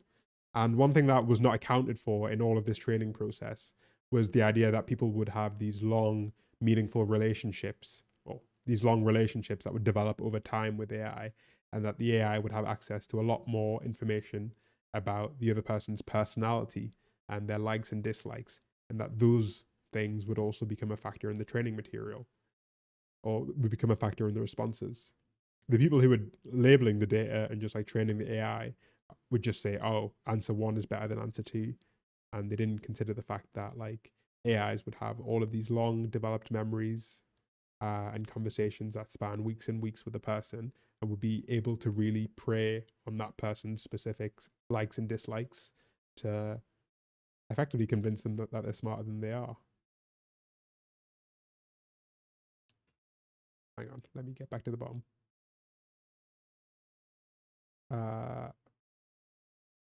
Praise the sun. So the AI will feed me whatever nonsense I say. If it's a fact, that would cause some ego problems. Yes, it would. It would. And as Remy says, this was a problem before AI. We've seen the same issue happen on all social media platforms. Algorithms have become like increasingly echo chambery. So if you spend more than, you know, a few minutes on any social media platform, it'll try and figure out who you are, and it'll try and only suggest content that it'll thinks you'll engage with. And when that's abstracted at the level of a social media platform, it's a little easier to divide the two. And it's a little easier to say, okay, this is content and it's not a person that I'm speaking to directly. But it can still massively affect your mental health, which is what we've seen in the last few years, right? We all know someone who's become completely brain rotted by Instagram Reels and think that whatever they see on there is actually reality. The AI version is just that on steroids. And it's a real shame that this seems to be the most successful form of AI, the version of AI that like preys on your mental health and tries to convince you that you are the best person ever, and none of the AIs that are like, you know, trying to find new medicines and stuff. It's a bit of a shame, really. And yeah, ultimately it goes hand in hand with the loneliness epidemic. And I think the reason why people with bad mental health have been especially affected by it is because they don't have any other people to talk to. They don't have people who are trained to deal with their specific condition, who could interpret what they're saying and actually give them a judgment-free response. They don't have access to medical services that could help them. They don't have access to friends and family that could help them. And so they're turned into whatever they believe the best option is, which is a chatbot in many cases.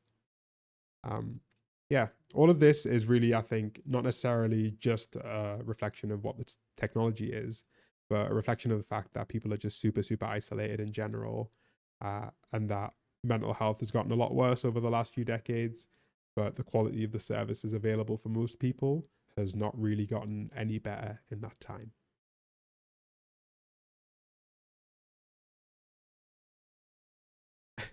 Everyone gets a personalized misinformation machine. That's like the best way to put it, right? We've gone from like a generalized misinformation machine to one that's specifically targeted to you and what you like and dislike.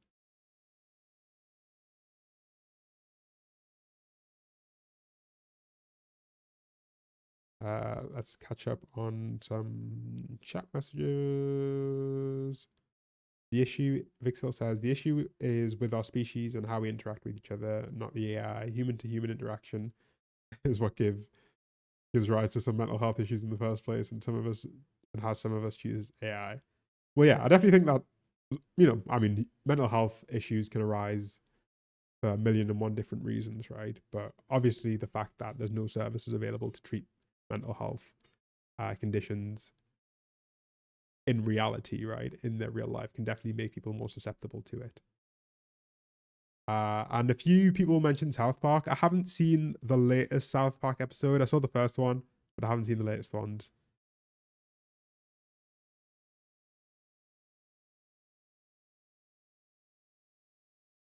Untitled says, I feel like if they add something to try and educate people, it'll be similar to the Tesla case that was in the news recently. The user said they read it, but it didn't help. Well, that's the thing, right? Like, I mean, any kind of training is it's a kind of hit or miss. Zeno says, I felt like such a hacker intelligent lady until the results didn't back me up. I would say, Cecilia, maybe just try like good old chat GPT, see if that could help with your tests, but it is hit and miss. It is definitely hit and miss.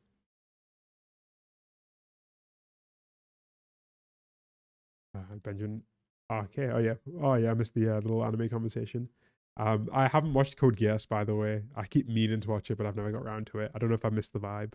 And Benjamin Samurai Champloo is also up there. It is an elite level one. Hi, Mystic.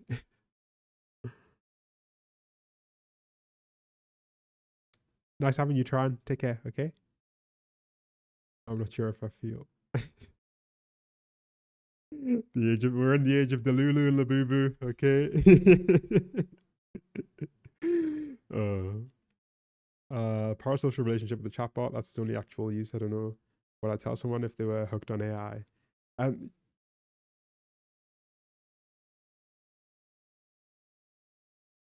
Yeah, that's the thing, right? Like this is actually by far the most successful use of AI.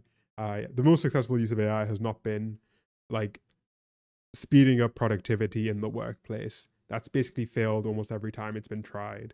And the real like successful use has been convincing individuals that this technology is the future. And it's so effective at doing that when you interact with these chatbots that it can build this greater hype around it, that it can speed up any task anywhere. Because when you're one-on-one with it, it feels like the next big thing, really.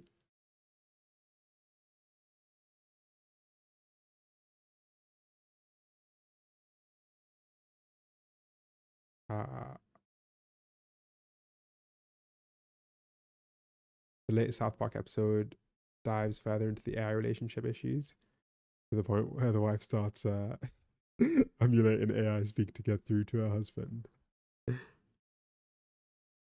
I did actually see, we can read it together. I didn't get the chance to read it, but apparently AI is literally changing the way that we speak as well. Changing the way we speak. So AI speak has begun to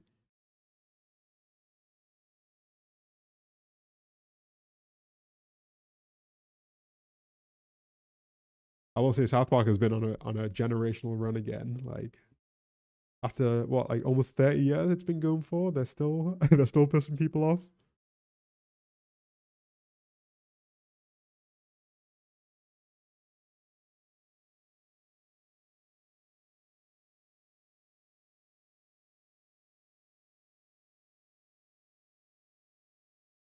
Jara says, deliberately left my phone at home when I went to the pub with mates and it was noticeably better. Yeah, mate, honestly, I often go on like walks and cycles without my phone, and just not having it with me just feels so liberating. Sometimes I get like nervous before I go that like something's gonna happen and I'm gonna wish I had my phone on me. But like if I don't have my phone on me, there'll be someone on the street who does. I think I can't remember the last time I actually had an emergency where I needed my phone.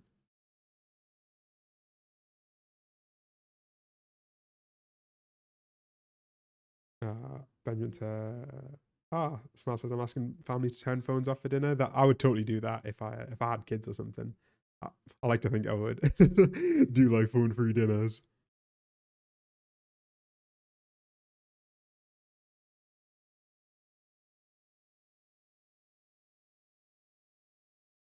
Yeah, so far I've been on like a multi-year mission to use my phone less. And I don't think you should feel bad, by the way, if you use your phone too much, because it is, everything about it is built to keep you using it. But the thing that helped me a lot is setting it in black and white. Yeah, like just doing that is actually a decent change. Like not having the colors makes it so much less engaging. And if you try to like scroll Instagram or whatever in a black and white phone, you really feel like like you're completely brain rotted. Highly recommend it.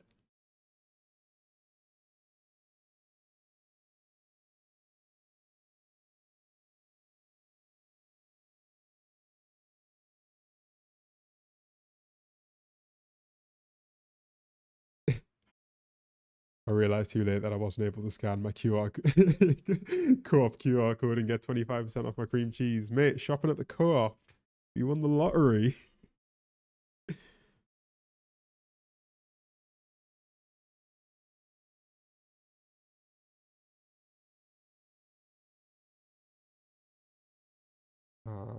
Lost Soul says South Park before the latest season had problems with streaming rights. Okay. So recently there were a few episodes. Okay.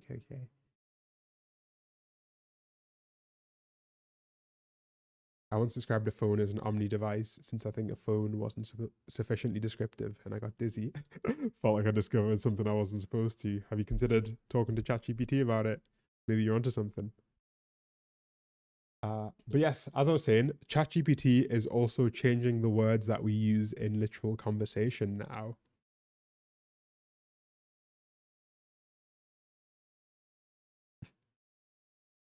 After yada. Oh yeah, this is what I was saying. Words frequently used by ChatGPT, including delve and meticulous, are getting more and more common in spoken language, according to an analysis of more than 700,000 hours of videos and podcasts.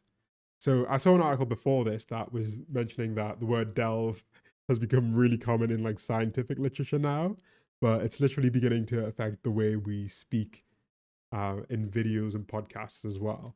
And it's changing the words that people use day to day.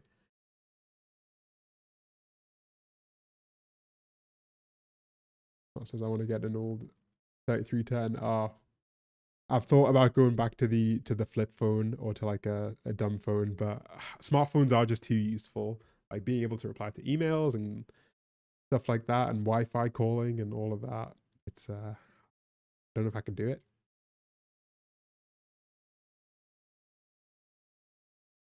My personal favorite system, and then we'll get back to this article in a bit.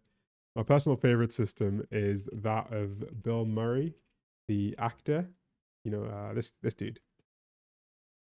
So he doesn't have a phone. He just has a voicemail that you call and you leave a message, and that's how he gets movie roles. So he's like one of the most famous actors in the world, but you have to like leave a message on his voicemail, and sometimes he never gets around to listening to them. To the point where there's a list of there's an article which lists all of the movie roles that he's missed out on over the years because he doesn't have a phone. Missed roles. I think there's a Wikipedia page, right?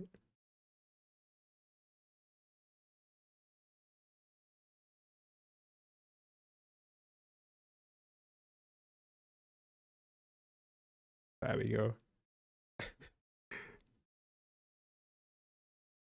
You have to call this unlisted toll-free number that he created just so he could get movie offers. And he's missed out, for example, on being Han Solo in Star Wars because he didn't hear the voicemail in time. Missed out on being Indiana Jones, on being literal Batman, being Buzz Lightyear.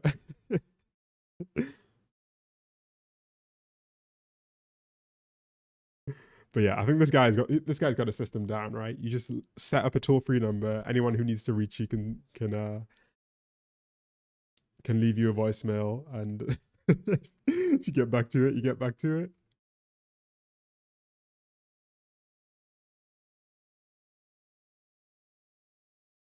There you go. I love the. Oh, what's up? So, American actor and comedian Bill Murray has been known for not having an agent or a manager. The only way he accepts roles is by responding at random to messages from an unlisted toll-free number, which he created.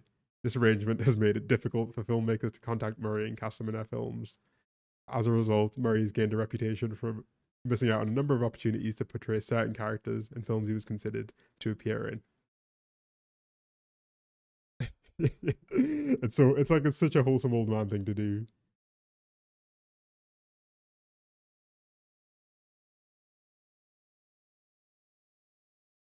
Says, I was just thinking, like, if I'd go full 90s, no internet beside PC, no emails per se, how I'd apply for jobs. Yeah, that's the thing, right? I like the thought of just having internet access on my computer, but like the whole world is set up so that that doesn't work unless you're already like a multi-millionaire Hollywood star. Henry Cavill almost missed the role for Superman because he's in World of Warcraft, right?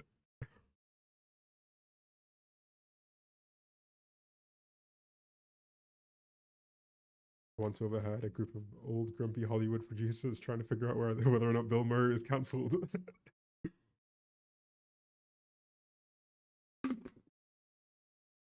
What could he even be cancelled for? Like, I don't even think he has does he even have social media?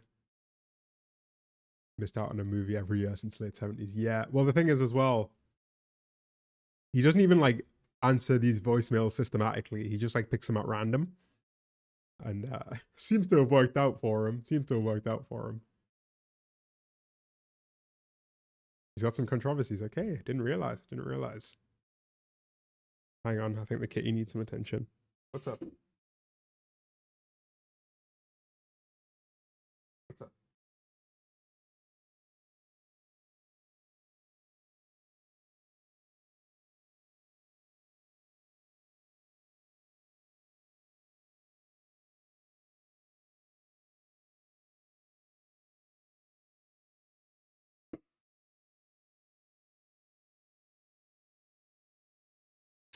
Yeah, I'll relay your message, Cecilia. Oh, Jesus, Remy. You had to ruin Bill Murray for me as well. $100,000. Oh, he definitely did it. God, nobody's safe, right?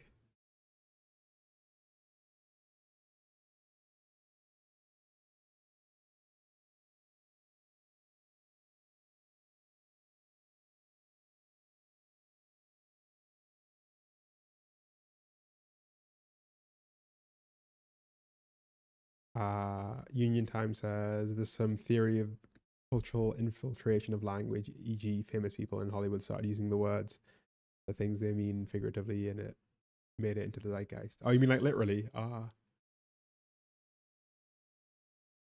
heard basically so much now it does my head in. Gee, I'm a big basically user. I think it's a banger one.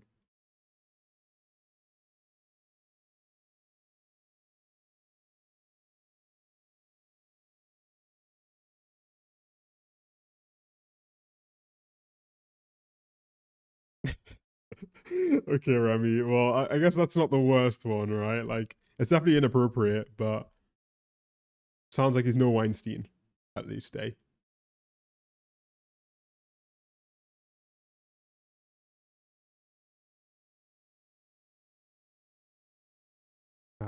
Jara says, had a really interesting conversation with a friend about how if AI means people stop learning to think, then humanity may actually become closer to the ideal, clear-minded Buddhist thing. I think it's not so much that we're not going to know how to think, it's more so that we're going to get all of our thoughts given to us by someone else, by the AI.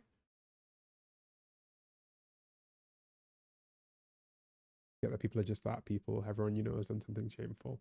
I mean, yeah, that's very true, Rivulus. There are levels to that, you know. You gotta be careful about how you use that. This Bill Murray thing sounds a little inappropriate, but not the worst thing in the world. But you know, we're talking Weinstein. I think you can throw the book at him.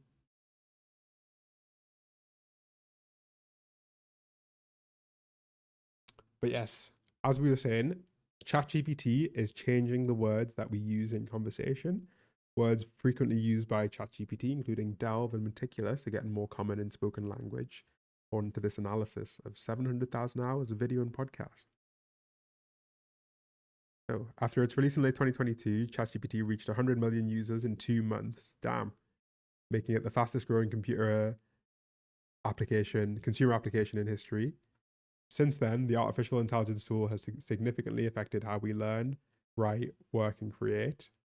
But new research suggests that it's also influencing us in ways that we may not be aware of, such as changing how we speak.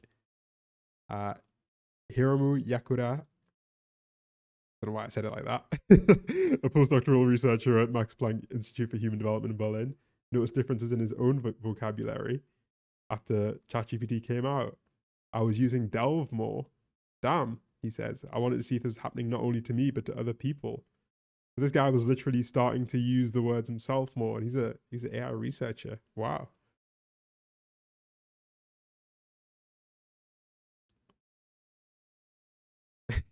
If only AI was really mechanical text, I could reprogram us. Yeah, if only. Matt says, what's the story with Discord? Yes, I need to get round to it. It's a thing I need to do. It's on the list. So it's on the list. The ever-growing list of shit to do. Yes, the researchers first used ChatGPT to edit millions of pages of emails, essays, and academic and news articles using typical prompts to polish the text or improve its clarity. Next, they extracted the words that ChatGPT repeatedly added while editing, like delve, realm, dubbing these GPT words. The team then analyzed more than 360,000 YouTube videos, 700,000 podcast episodes from before and after ChatGPT's release to track the use of GPT words over time. They compared them with synthetic controls as well. And you can see here the use of GPT words over time. So delve is the crazy one. It's a perfectly flat line, and then it just spikes up like this. In business, education, spirituality, science and technology, and the only place it went down in is sports. A smile, I would be more than happy. I'd be more than okay with that. I would have zero problem. If you do create it, you can send me a DM and I guess I can join.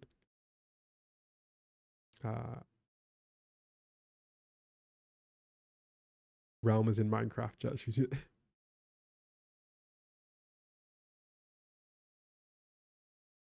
Boast, that has gone crazy. Swift as well. Although, you know, some amount of this might just be the Eras tour. Who knows?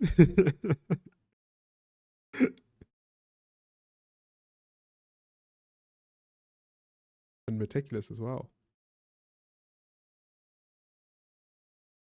I'll stay silent about Swifties, you know. To quote Mourinho, if I talk, I'm in trouble.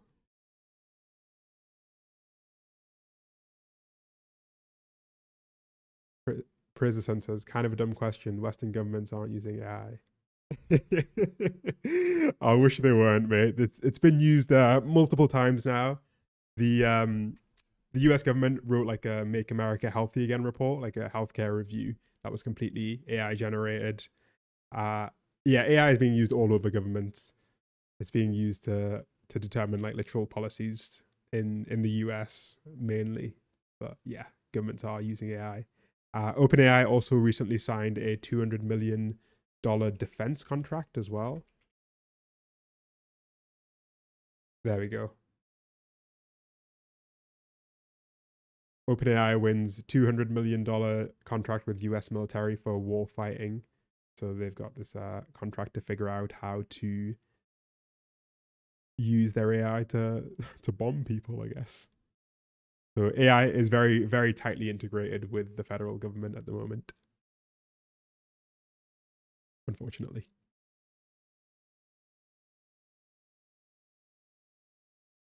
Rivulet says, how did you start this channel? I've enjoyed it for a while, but I realized I know nothing about you. I've said it a few times. I don't know if I mentioned, maybe I haven't in a video, but the channel started not this specific channel, but a different one started in lockdown, and I made like baking videos. I would bake bread and cakes and stuff and put it on YouTube. And then it kind of expanded from there, really. I just tried to keep up the hobby. It was really fun to learn like how to use a camera and stuff like that. And then over the course of lockdown, I made a bunch of different kinds of stuff. And I just kind of organically let it develop from there, made videos on whatever was interesting as I learned the skills of like video editing and all of that stuff. And yeah, it's been pretty organic. It's really just followed the trend of like the overlap between what I'm interested in and what I think people will be interested in general.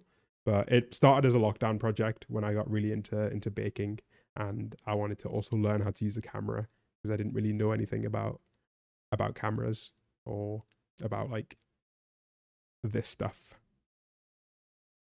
Yeah, it's fun. I highly recommend it. I highly recommend making things. I've come to realize that like making things is one of the only things that makes me feel like happy and alert and staves off the depression, you know? So I think making things is good for the spirit.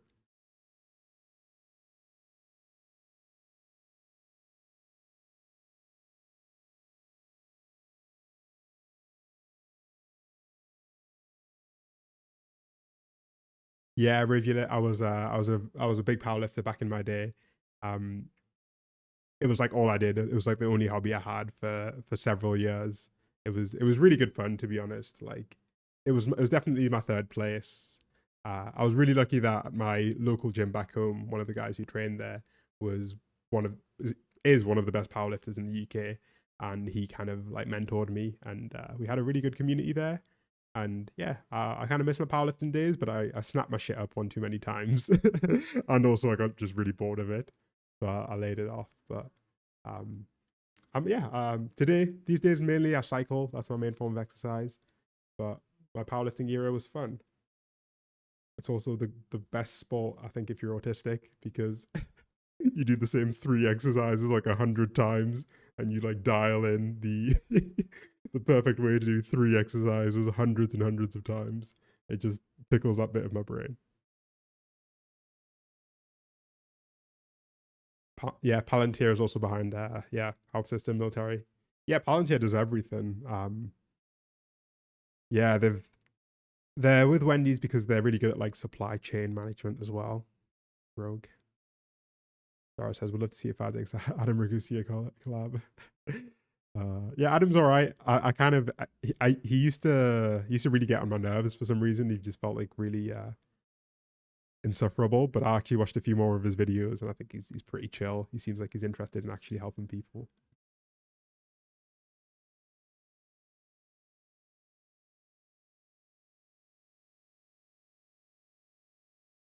Dorian Yates, yeah.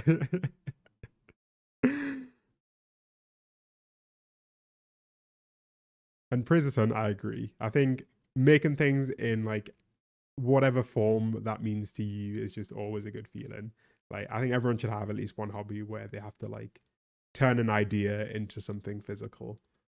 Doesn't matter if it's food, if it's making videos, if it's painting, just any hobby where you have to like turn just a concept in your brain into something real that you can look and touch at or listen to is I think valuable. I think it's valuable.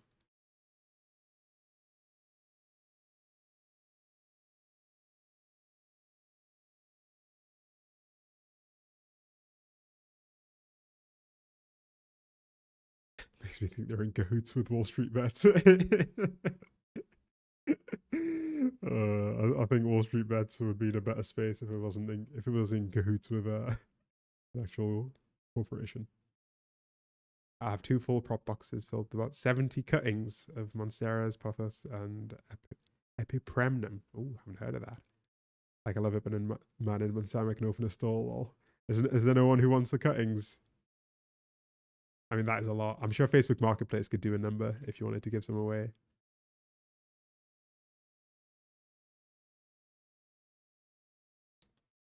But yes, where were we? We were saying, Dorian Yates, man. Yeah, we were saying that Delve, Boast, Swift, Inquiry, and Meticulous have actually become more common, not just in written materials, but in spoken ones as well. according to these analyses of YouTube videos. One thing I think that is maybe, I don't know if they did account for this, is the fact that there is so much more AI generated video content and AI generated audio content online now. So this might just be a reflection of like all the new AI content that's all on the internet in the last few years. I wonder if they were able to account for human speech versus non-human speech.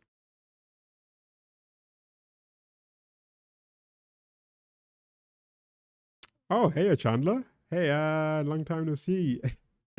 My new schedule makes it impossible to make your lives. Oh, it's all good. It's all good. I wondered what happened to you. Nice to have you here. We have kind of gone through the main topic of the stream, but we're just reading this article about how AI seems to be also changing the way we speak, unfortunately. Also, did you get a new job? I remember you said you lost your old one, right? Okay.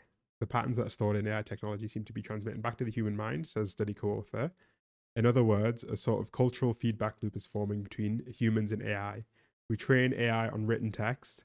It parrots a statistically remixed version of that text back to us, and we pick up on its patterns and unconsciously start to mimic them. AI is not a special technology in terms of influencing our behavior, but the speed and scale at which AI is being introduced is different. Scary. Also, good night, Union Time. It was nice to have you here.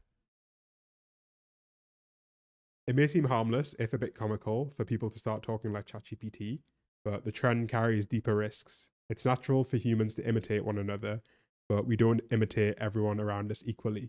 We're more likely to copy what someone is doing if we perceive them as being knowledgeable or important.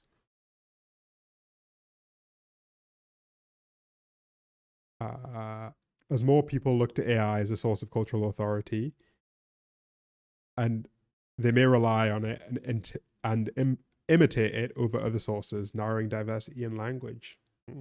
Scary.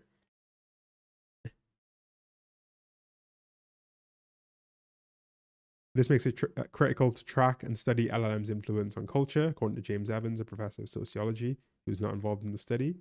In this moment, the evolution of LLMs. Okay.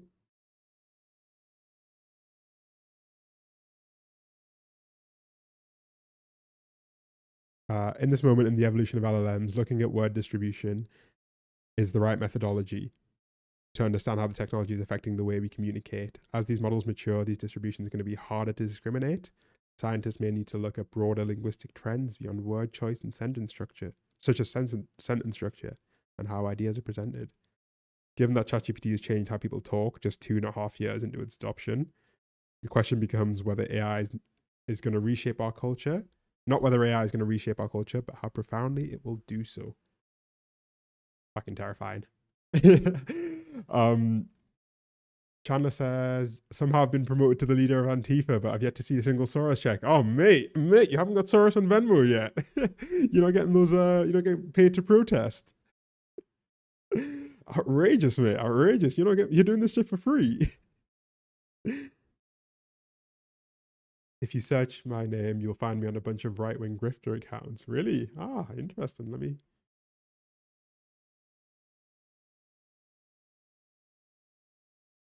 I mean, that's how you know you've made it, right? When people are complaining about you.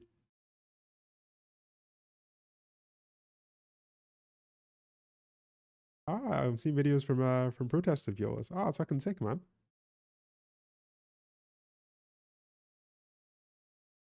Yeah, mate, you need to start getting your Soros checks if you haven't already. I just got mine last week, mate. And I'm not even in America.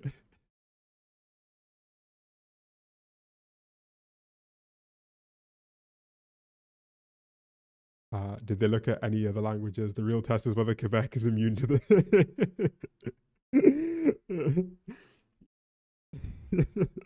For some reason, I don't think Quebec is immune.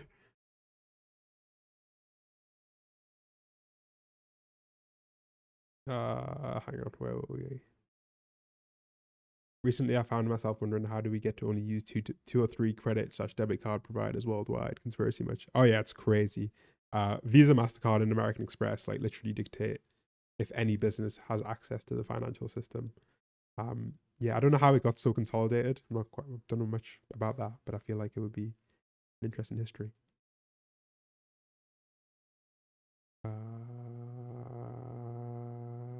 Where were we? Untitled says, can't wait for all my friends to start telling me how smart I am and get to the heart of it.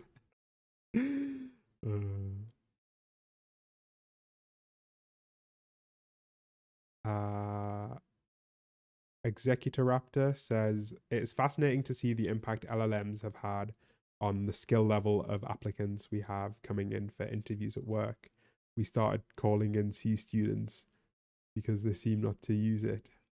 All right, okay. So you find that like students that have better grades are more likely to use AI in an application, whereas the C students just don't bother.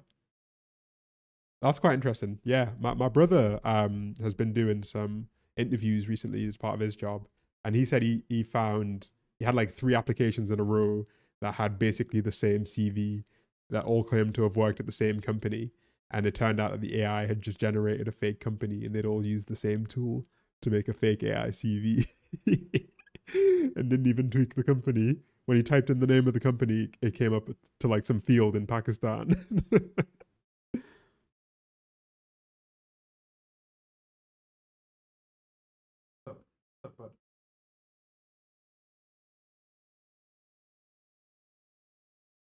For some reason, when I'm like sat working at night, my cat is not bothered, but I think she knows I'm talking to other people and now she is bothered.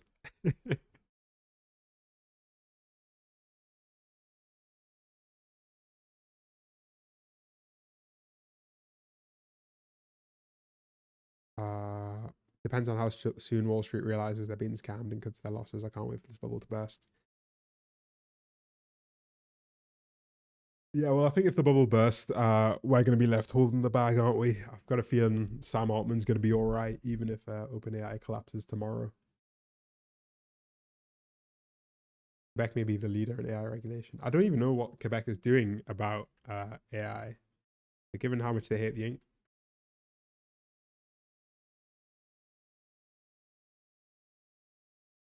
Oh yeah, they've been trying to pass a responsible AI use bill for public bodies in Quebec. Oh, fair enough. Props to them. Didn't know about that. But yes, how are we doing for... Oh. Sorry, lads. How are we doing for time? Okay. Okay.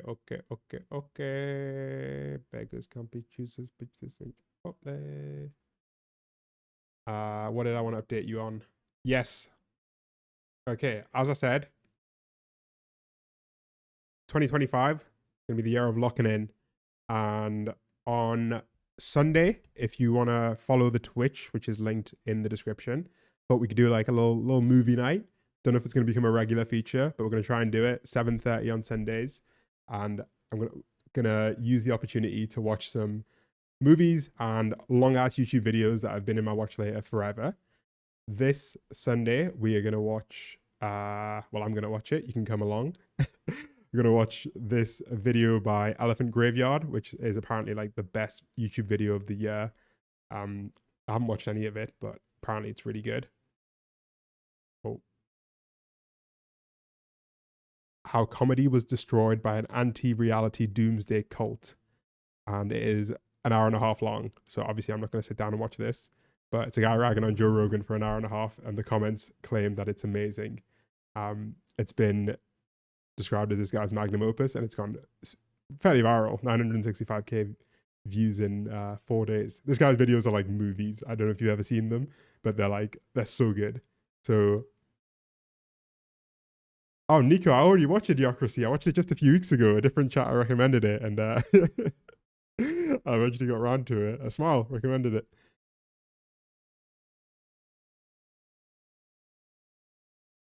But nice to see you as well, Nico. So yes, if you are interested, probably going to post about it on Patreon as well at some point.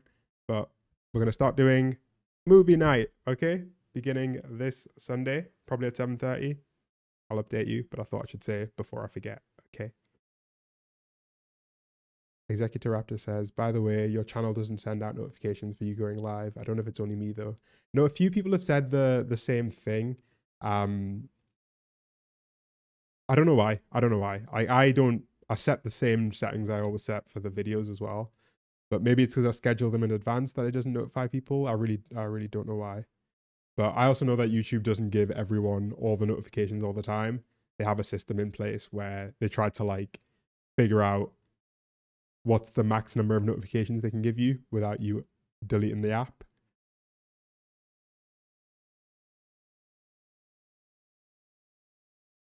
G said, oh, is the chat stream frozen? Oh no, it's back, right? It's working. Maybe it was the other one that was. I think we're back. Okay. G says, I work for a local authority and the official stance is do not use it for anything. Do people respect that stance?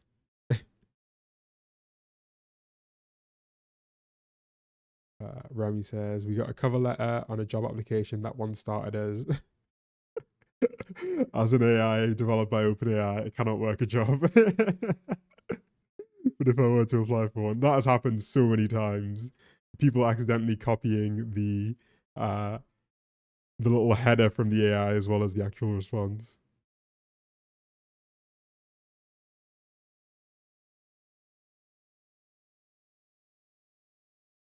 Oh yeah, I missed out. I missed a ton of messages. Oh, sorry, gang. I missed a whole load of chat messages. I think it froze on my end as well. Yeah. Nick said, did you hear about how Visa and MasterCard are trying to prevent people from being able to buy and sell things recently? Many countries straight up got removed from many services. Yeah, I heard about it in the gaming space, right? A ton of games are being shut down because they're losing access to their payment processors. And it's just another example of just like ridiculous monopolies having so much control over the world and how it exists. In this case, it's Visa and MasterCard.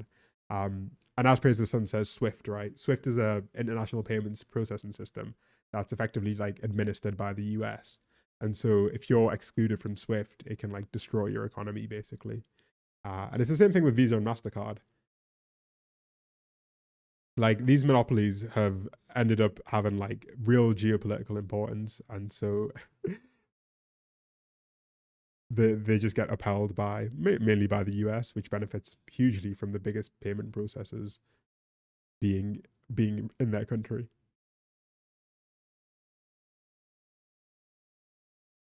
What's up? What's wrong?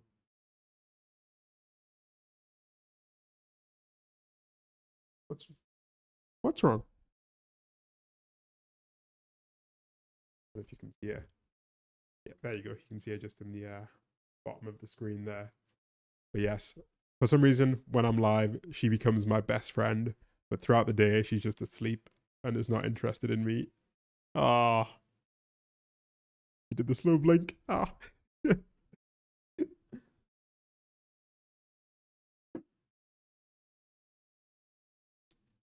Okay, let's try and actually catch up on these chat messages.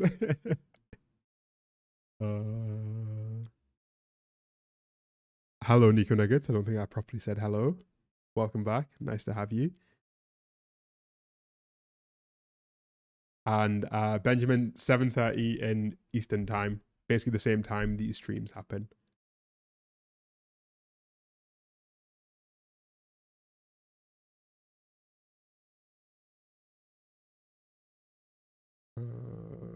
Okay. Just the guy says,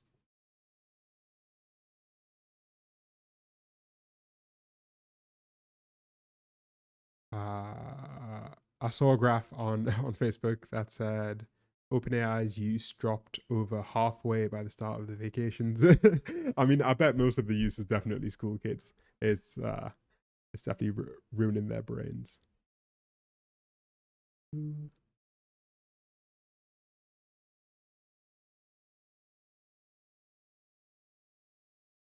Lost Soul says Swift was banned in Russia. Yeah, Swift was banned in Russia after the outbreak of the Russia-Ukraine war. That was one of the sanctions that was levied on them. And it's, you know, I guess in that case, I don't mind it. But in general, I think it's wild that countries have that much power over payment processing And other countries, I guess, have been trying to set up an alternative, right? Like Russia's got some sort of setup at the moment that allows them to bypass SWIFT, but it's just more expensive.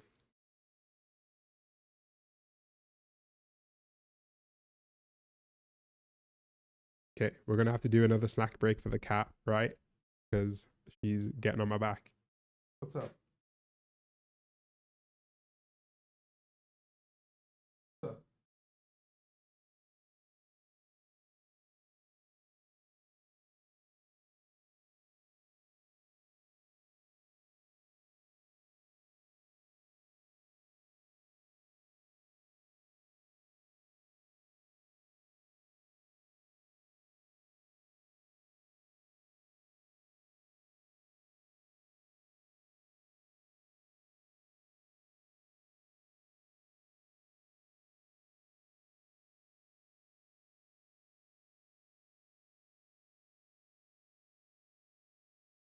Okay, use this as a chance to get some water. I'll relay all your messages to her. Chat is saying pss, pss, pss, pss, pss.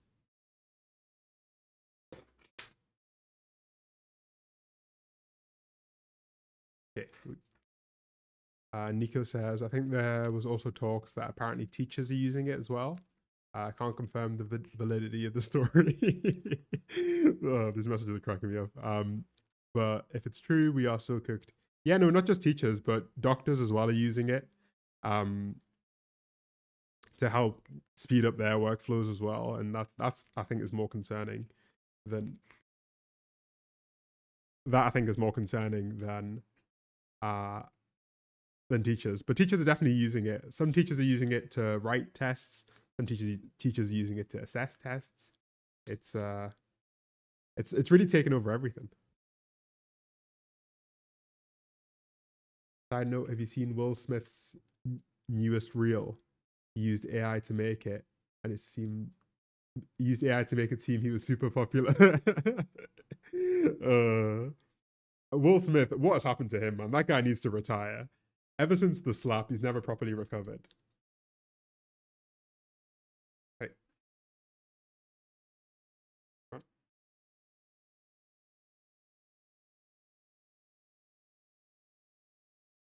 Come on.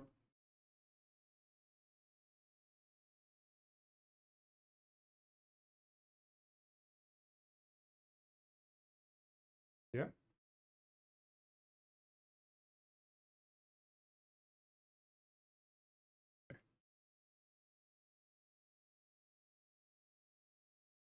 I'm convinced that the slap was Will Smith's canon event. It really was. Everything went downhill from there, man.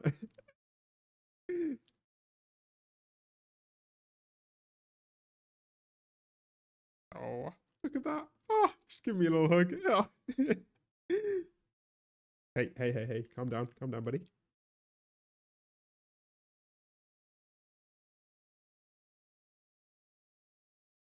Okay, I'm gonna maybe be a little bit quiet while this treat gets administered. Because I don't think I'm good enough at multitasking, and she's gonna eat like a kilo of plastic if I don't give it to her properly. Come on, you have to at least look at the camera.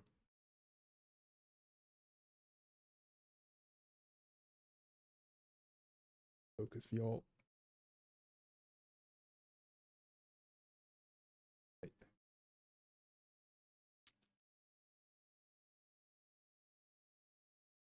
Hey.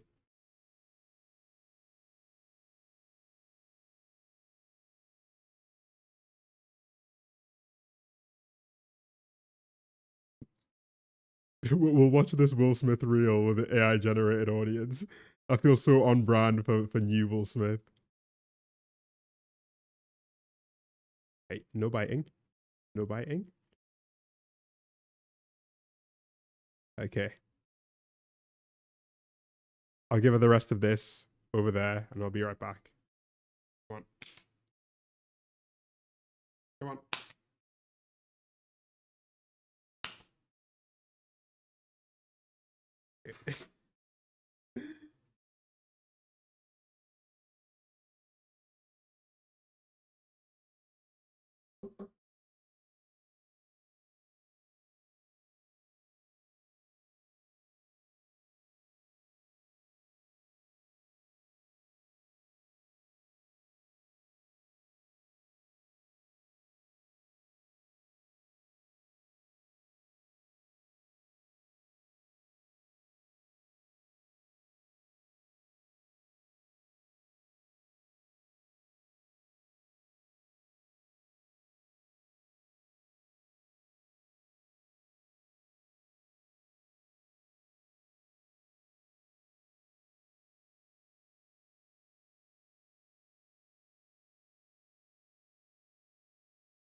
Coming back, coming back.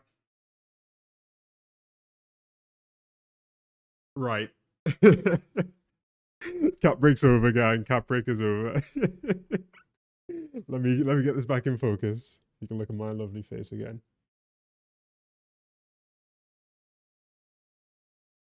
Okay. Hang on, lads. Hang on. Aye.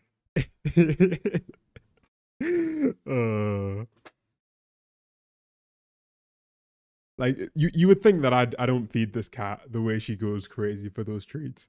But nah, I feed her at the same time every day. She's living the life. She's living the life. She's learned how to guilt me when I'm on camera to giving in. Because at least when I'm off camera, I can lay down the law.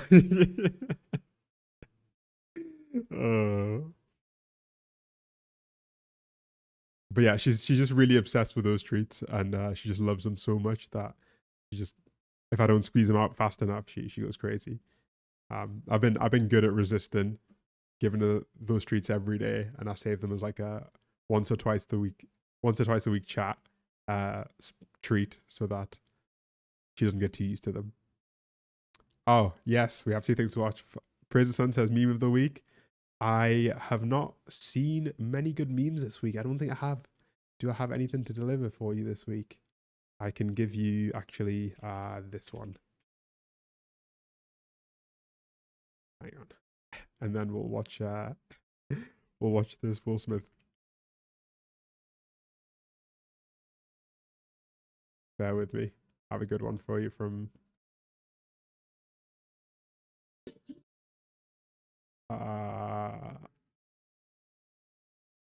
where's the one I was looking for?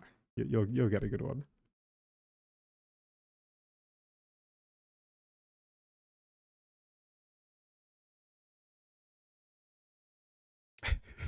I'm not sure I can show some of these on stream.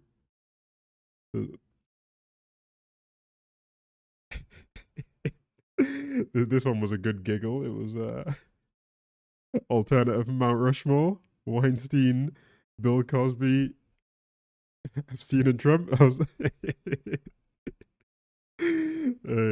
I can't say I had a meme of the week. This is the closest one to one that I saw that cracked me up. Benjamin says, the Will Smith concert in Budapest was a cringe fest. I wasn't there, but it was all over social media and news. The guy never recovered. Bless him. Bless him. Fazzy should make a cat cam. The problem is, like, she's anywhere and everywhere. She doesn't really have a single spot where she chills, and most of the time she's like on the other side of the room on the big cat tree. But I think she just learned that if I'm sat here talking for a long amount of time, she can get some snacks out of me. Mount Touchable. I didn't see.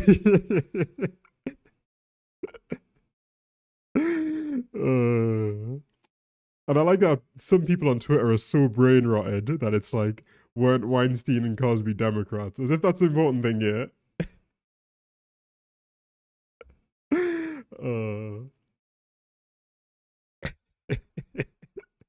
Mount Touchable. I will say that if you don't know who Kyle Kalinske is, he's great, by the way, but he is a meme legend. He has a fantastic taste in memes. But I watch his show on YouTube, Secular Talk. It's really good. It's good fun. And he goes in hard.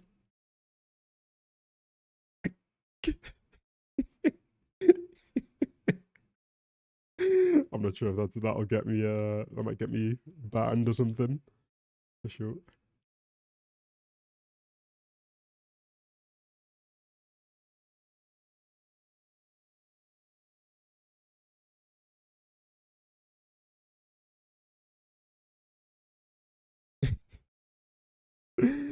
Oh god. Yeah, let's see Will Smith. Oh.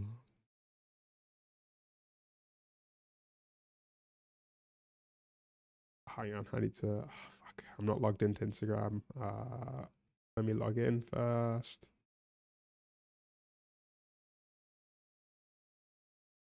My God, I need to do 2-factor authentication. Right, hang on, add on.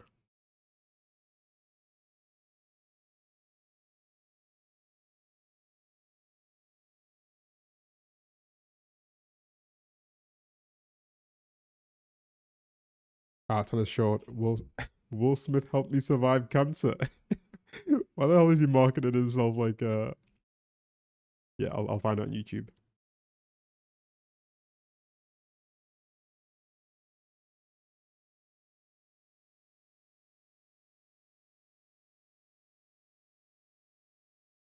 Sorry, that was a Will Smith video playing. I think I have YouTube Shorts disabled on the. Oh God, wait.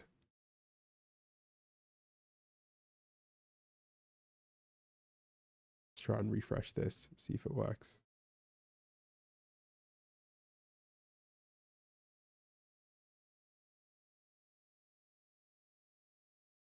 Okay, we're gonna find this. Okay, we're gonna find this clip. I need to find this Will Smith AI clip. I think I should be logged into Instagram here.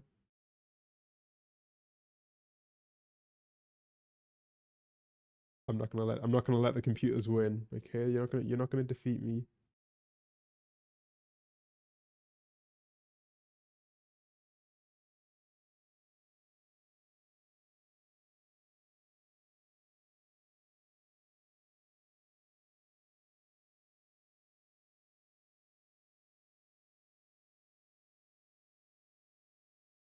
Ah, there we go. You can tell me which one it.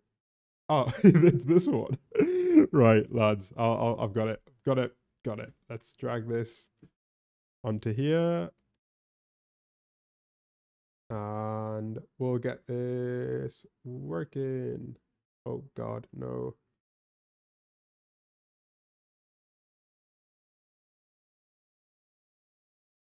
Bam.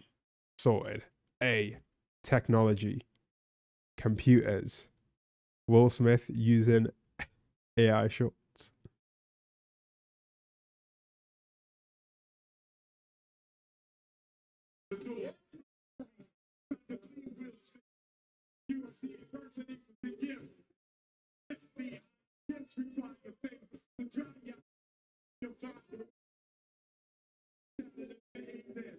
Okay, this part's still real, right? Is this feels.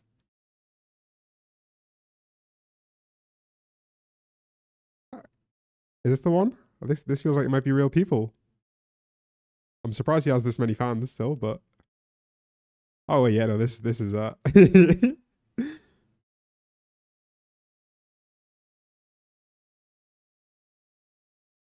yeah, they don't feel real. Have they like mixed in?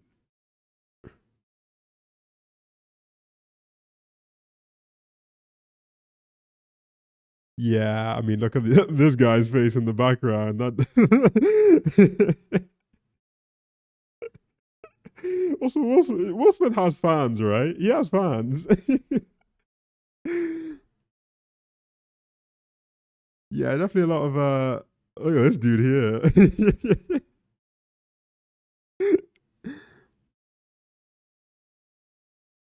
This guy in the front, yeah, not looking too real. This dude over here.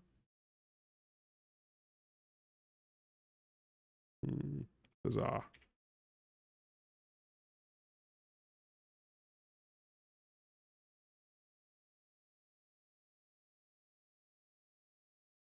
Poor guy. I guess his crowds weren't hype enough. Yeah, I think the slap was Will Smith's. It was his canon event. I haven't watched it in a little while actually. Let's give it another watch. It's a classic moment.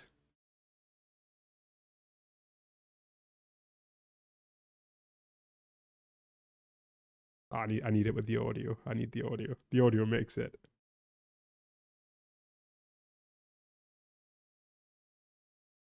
How fucking mental is it that this is a real thing that happened? Chris Rock had the shit slapped out of him at the Oscars. I think everything about Will Smith is weirdly. Oh, my favorite one is like the animated version. We've got to watch the old school version first. We'll give this a watch. You know who's got the hardest job tonight? Javier Bardem and his wife are both nominated. Now, if she loses, he can't win. He is praying that Will Smith wins. Like, please, Lord. Jada, I love you. G.I. Jane 2, can't wait to see it. All right?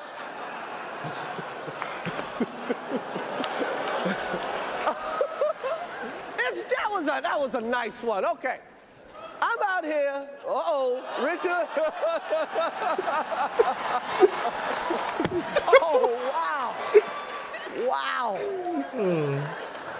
Will Smith just smacked the shit out of me. Keep my wife's name out your fucking mouth. Wow, dude.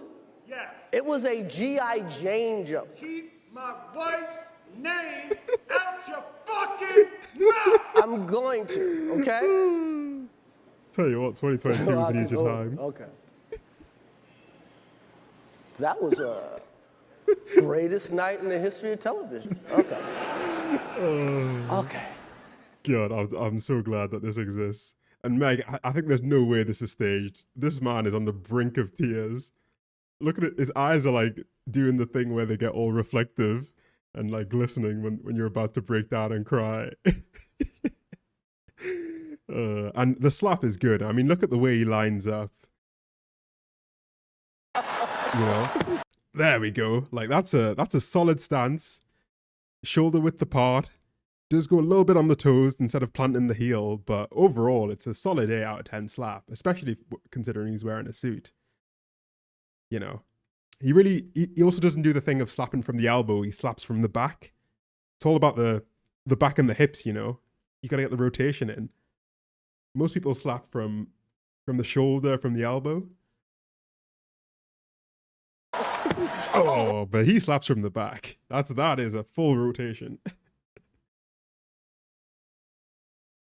They're actors though, so the slap is on stage. No praise of the sun. If you learn more about Will Smith's relationship with his wife, it's a very bizarre relationship. One that would lead you to do this. Yeah, we can watch the animated version. There's the first person animated version is the one I'm thinking of. This one. This is the one I'm thinking of. 360 degrees VR. Jada, I love you. G.I. Jane 2, can't wait to see it. All right?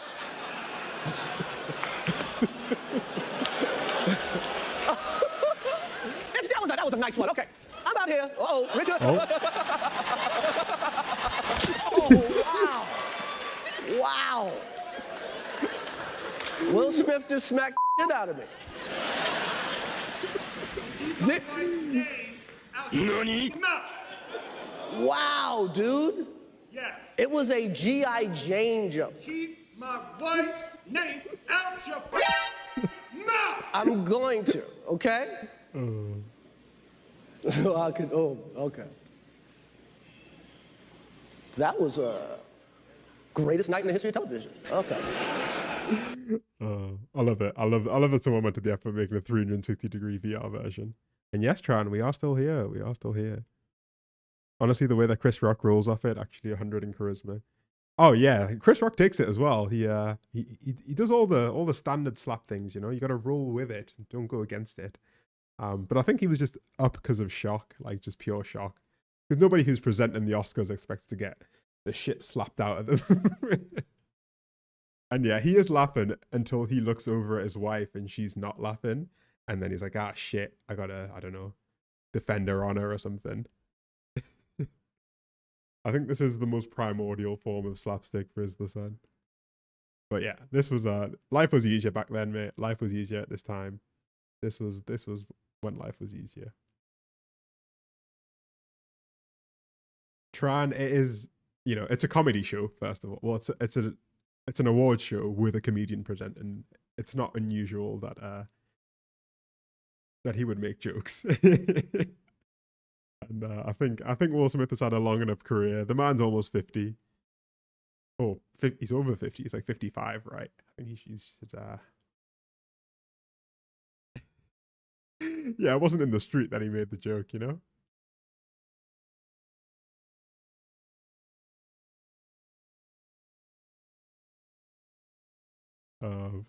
Poor guy. Poor guy.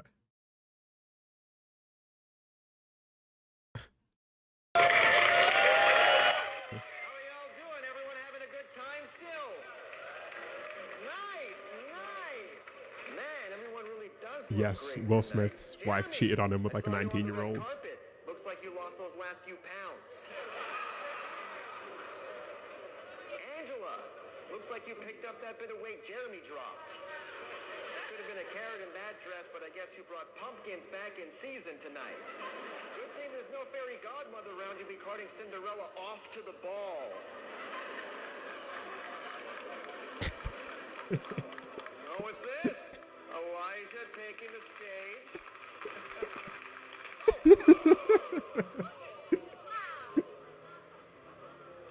Wow.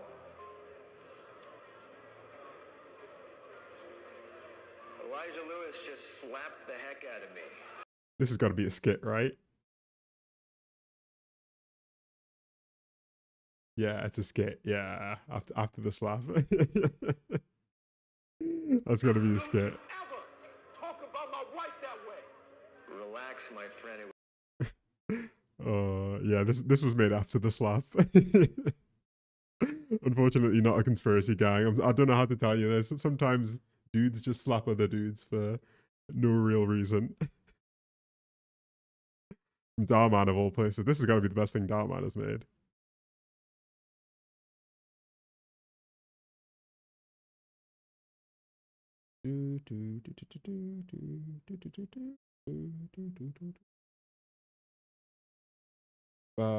Yes. How are we doing on time? We've been live for about 2:40. Yes. So I think, normally it ends around in and around here. What was I gonna say? Yeah. Let's not forget Will Smith is a 50-year-old man. He's in his 50s. Let's see Paul Allen's version. American Psycho, right? But yes, I think we'll call it about there for tonight. I wanted to say, yes, if you subscribe to the Twitch, on Sunday, we'll be doing a little movie night. We're going to watch that Elephant Graveyard video. Currently, the plan is around 7:30, same time we do the streams. Otherwise, I'll be live as usual on Fridays and Wednesdays, hopefully. If you do subscribe to the Twitch, I'm also playing Hollow Knight at the moment. I'm trying to get that game finished before Silksong comes out. So I'm going to hopefully be streaming more on there as well. But otherwise, you can find me on YouTube. You can find me in our normal places. And from now onwards, I will try and be consistent and sleep and bring my best self to you. But aside from that, I just want to say thank you for those of you who did come today. Thank you for choosing to spend a little bit of your Friday night with me. Or Friday day, depending on where you are in the world. If you still have some of your day left ahead, I wish you a lovely, lovely Friday, a lovely weekend, and hopefully I will get the chance to see you soon. Thing is, I watched Idiocracy like a few weeks ago. Smile recommended it to me. Otherwise, it definitely would be on the list. But I am very open to recommendations, and we'll see how it goes and if I can actually stick to it. Thank you for, as I say, thank you for spending a little bit of your day with me, a little bit of your night with me, and I will definitely see you soon. I'm going to have a little snack, sit in front of the TV, veg out, watch some YouTube, and get some sleep. In the meantime, thank you, Benjamin. Trophy husbands forever. La Belle Verte. I'm going to write down that recommendation and look into it. Ooh, let me save it. There we go. Movie. And I'm going to say goodbye to you all. Goodbye. Thank you to our mods, Megan and Smile, who I think hopefully didn't have to do much today, but we appreciate having them there. And I will speak to you all later, okay? Bye, Remy. Bye, Benjamin. Bye, Meg. Bye, Bolt Lightning Hollypot. Oh, thanks to the YouTube algorithm for bringing you. Bye, Tran, Lauren, Smile, Praise the Sun as well. Mr. Cynic, all of the regulars, Untitled as well as all of the lurkers who didn't feel the need to chat. Your presence is still appreciated. So I'm going to wish you all a good night. Take care, stay hydrated, do all the things, get some sleep, and we'll speak again soon, okay? Bye-bye.